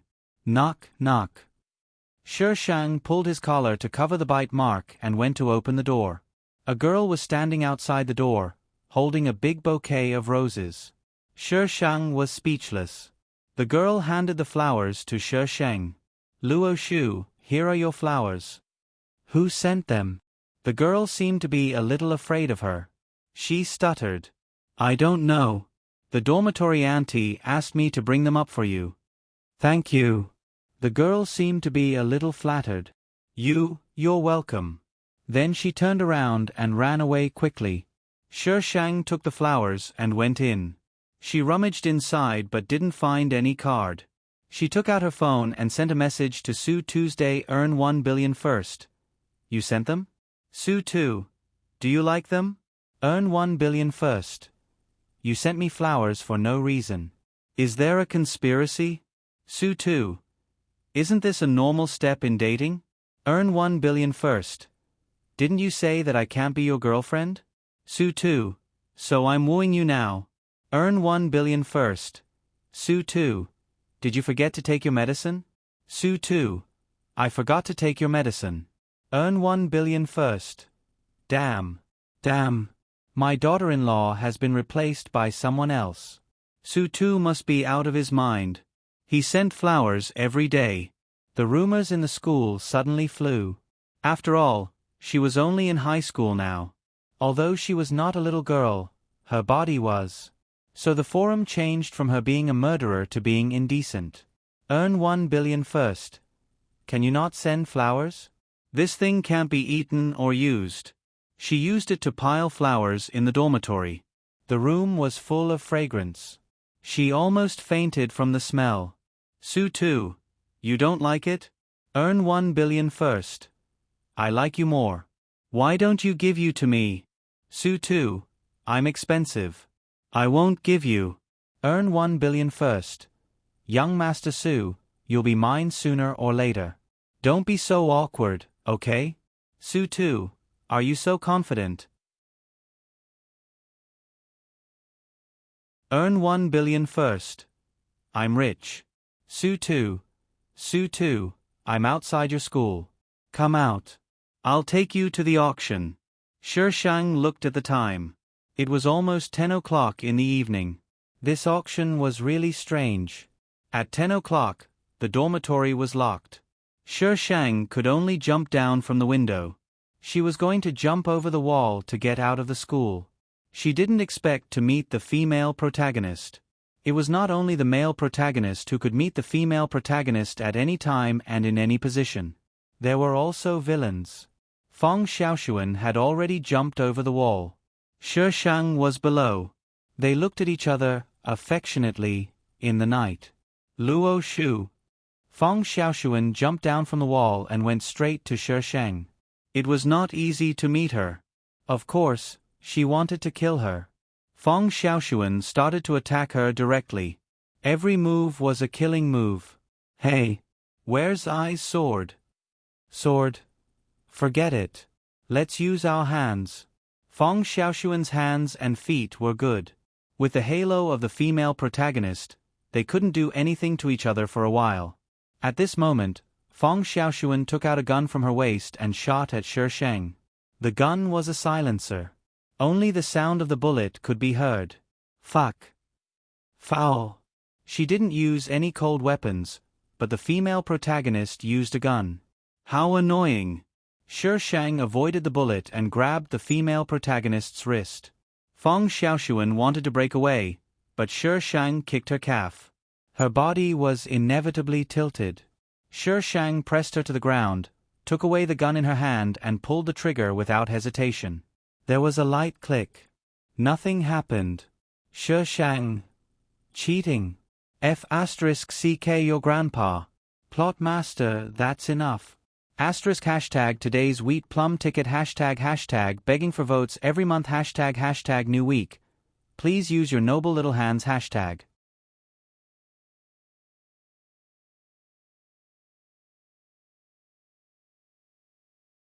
Chapter 1339.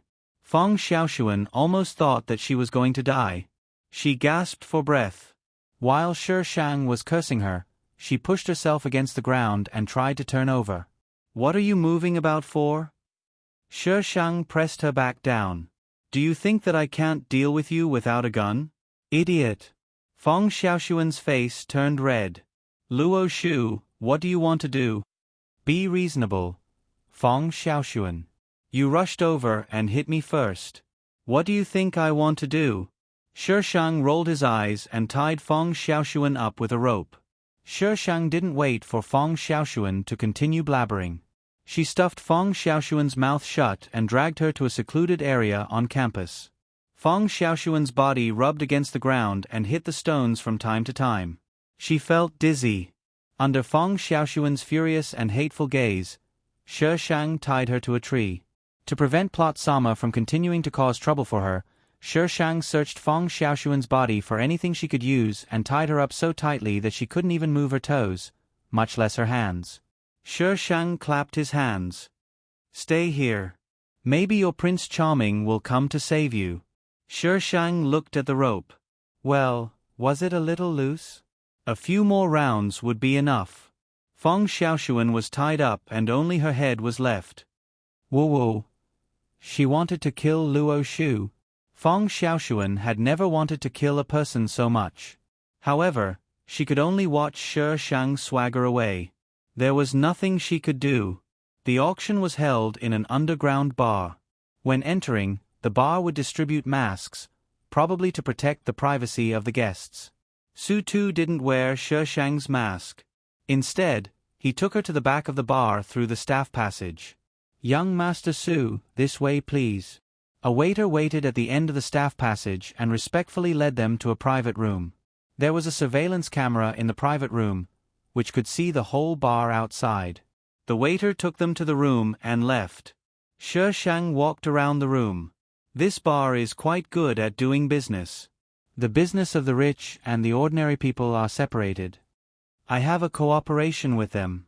Ordinary people can't enter such a private room. Shi Shang understood that most of young Master Su's partners had been tricked. What are we filming this time? What's with all this commotion? Shi Shang stared at the screen. The people who came didn't seem to be simple people. Su Tu explained, it's not a valuable item. It's just a necklace. But that necklace is very important to a person. These people are here for that person. Shi Shang's mind raced. She seemed to know who it was. Feng Xiaoshuan must have come out to participate in this auction, and in the end, she got the necklace and also got the big boss Uncle X1. But now, the female lead was tied up by her. As long as Plot Kuan was shameless enough to let her go, Feng Xiaoshuan probably wouldn't be able to catch up. Shi Shang sat back beside Su Tuesday. What are you doing here? Firstly, he didn't mingle in the underworld. Secondly, he didn't buy anything. Secondly, he had a sister who was a police officer at home. Su Tu put his hand on Shi Shang's shoulder. You can learn a lot of things here. Su Tu's sight fell on one of the monitors. Shi Shang followed his gaze and saw a familiar figure. That should be Jiang Chenjing and Han Yuan. Su Tu and Jiang Chenjing had a grudge. Did he come here for Jiang Chenjing? The light in the bar suddenly dimmed. The surveillance screen went dark. After a while, the stage was lit up. In the whole bar, only the stage was lit up. The auction had begun.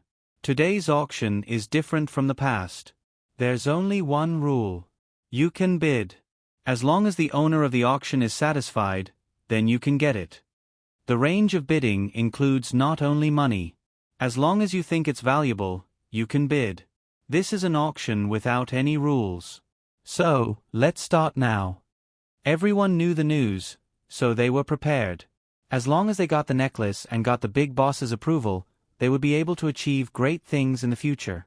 There were all kinds of bids on the stage, but obviously, the big boss wasn't satisfied. More than half an hour had passed.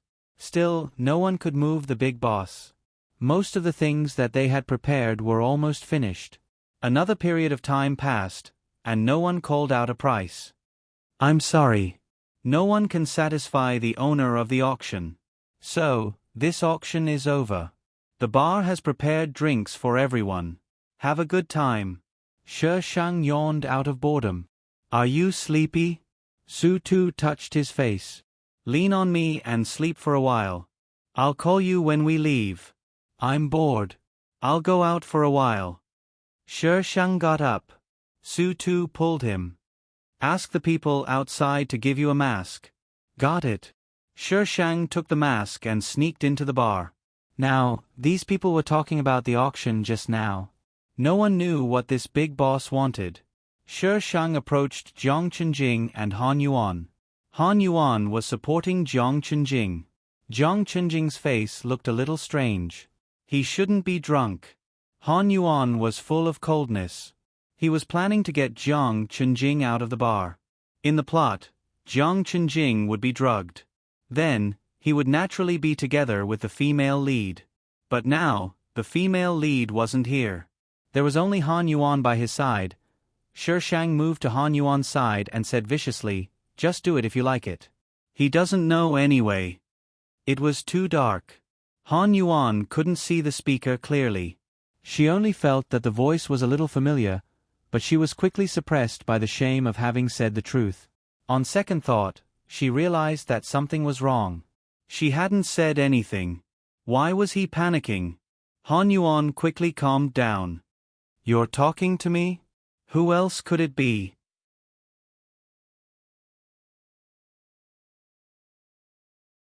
Shi Shang took out 2 square objects from his pocket and stuffed them into Han Yuan's hands.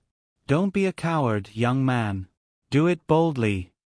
Han Yuan liked Jiang Chenjing, but Jiang Chenjing didn't know about it. Feng Xiaoshuan had discovered it by accident. Han Yuan had begged her to keep it a secret and not let Jiang Chenjing know. But Feng Xiaoshuan was still thinking about revenge at the time. She had revealed it to Jiang Chenjing unintentionally, causing a rift in their relationship and forcing Han Yuan to leave the country. Anyway, according to the plot, the central idea expressed was that Han Yuan looked down on homosexuality. This was supposed to be the female lead. If it were Han Yuan, who knew what Jiang Chenjing would do? Of course, the premise was that Han Yuan had the guts to sleep with Jiang Chenjing. Han Yuan took out what the object was. His face immediately flushed red. Who are you? How did she know? However, no one answered him. Han Yuan looked around, but didn't see anyone who resembled the person he had just met. Han Yuan clenched the object in his hand. Jiang Chenjing was leaning against his shoulder. His warm breath was rushing up to his neck. This was the time when he was young and frivolous. Shi Shang's words, "Don't be a coward. Do it boldly," echoed in his ears like a curse. Han Yuan swallowed with difficulty. He felt that the person leaning against him wasn't Jiang Chenjing, but a ball of fire that wanted to burn him alive. You're tuning in to the Narrate and Escape YouTube channel. Don't forget to subscribe and join us on this journey to catch the most captivating stories.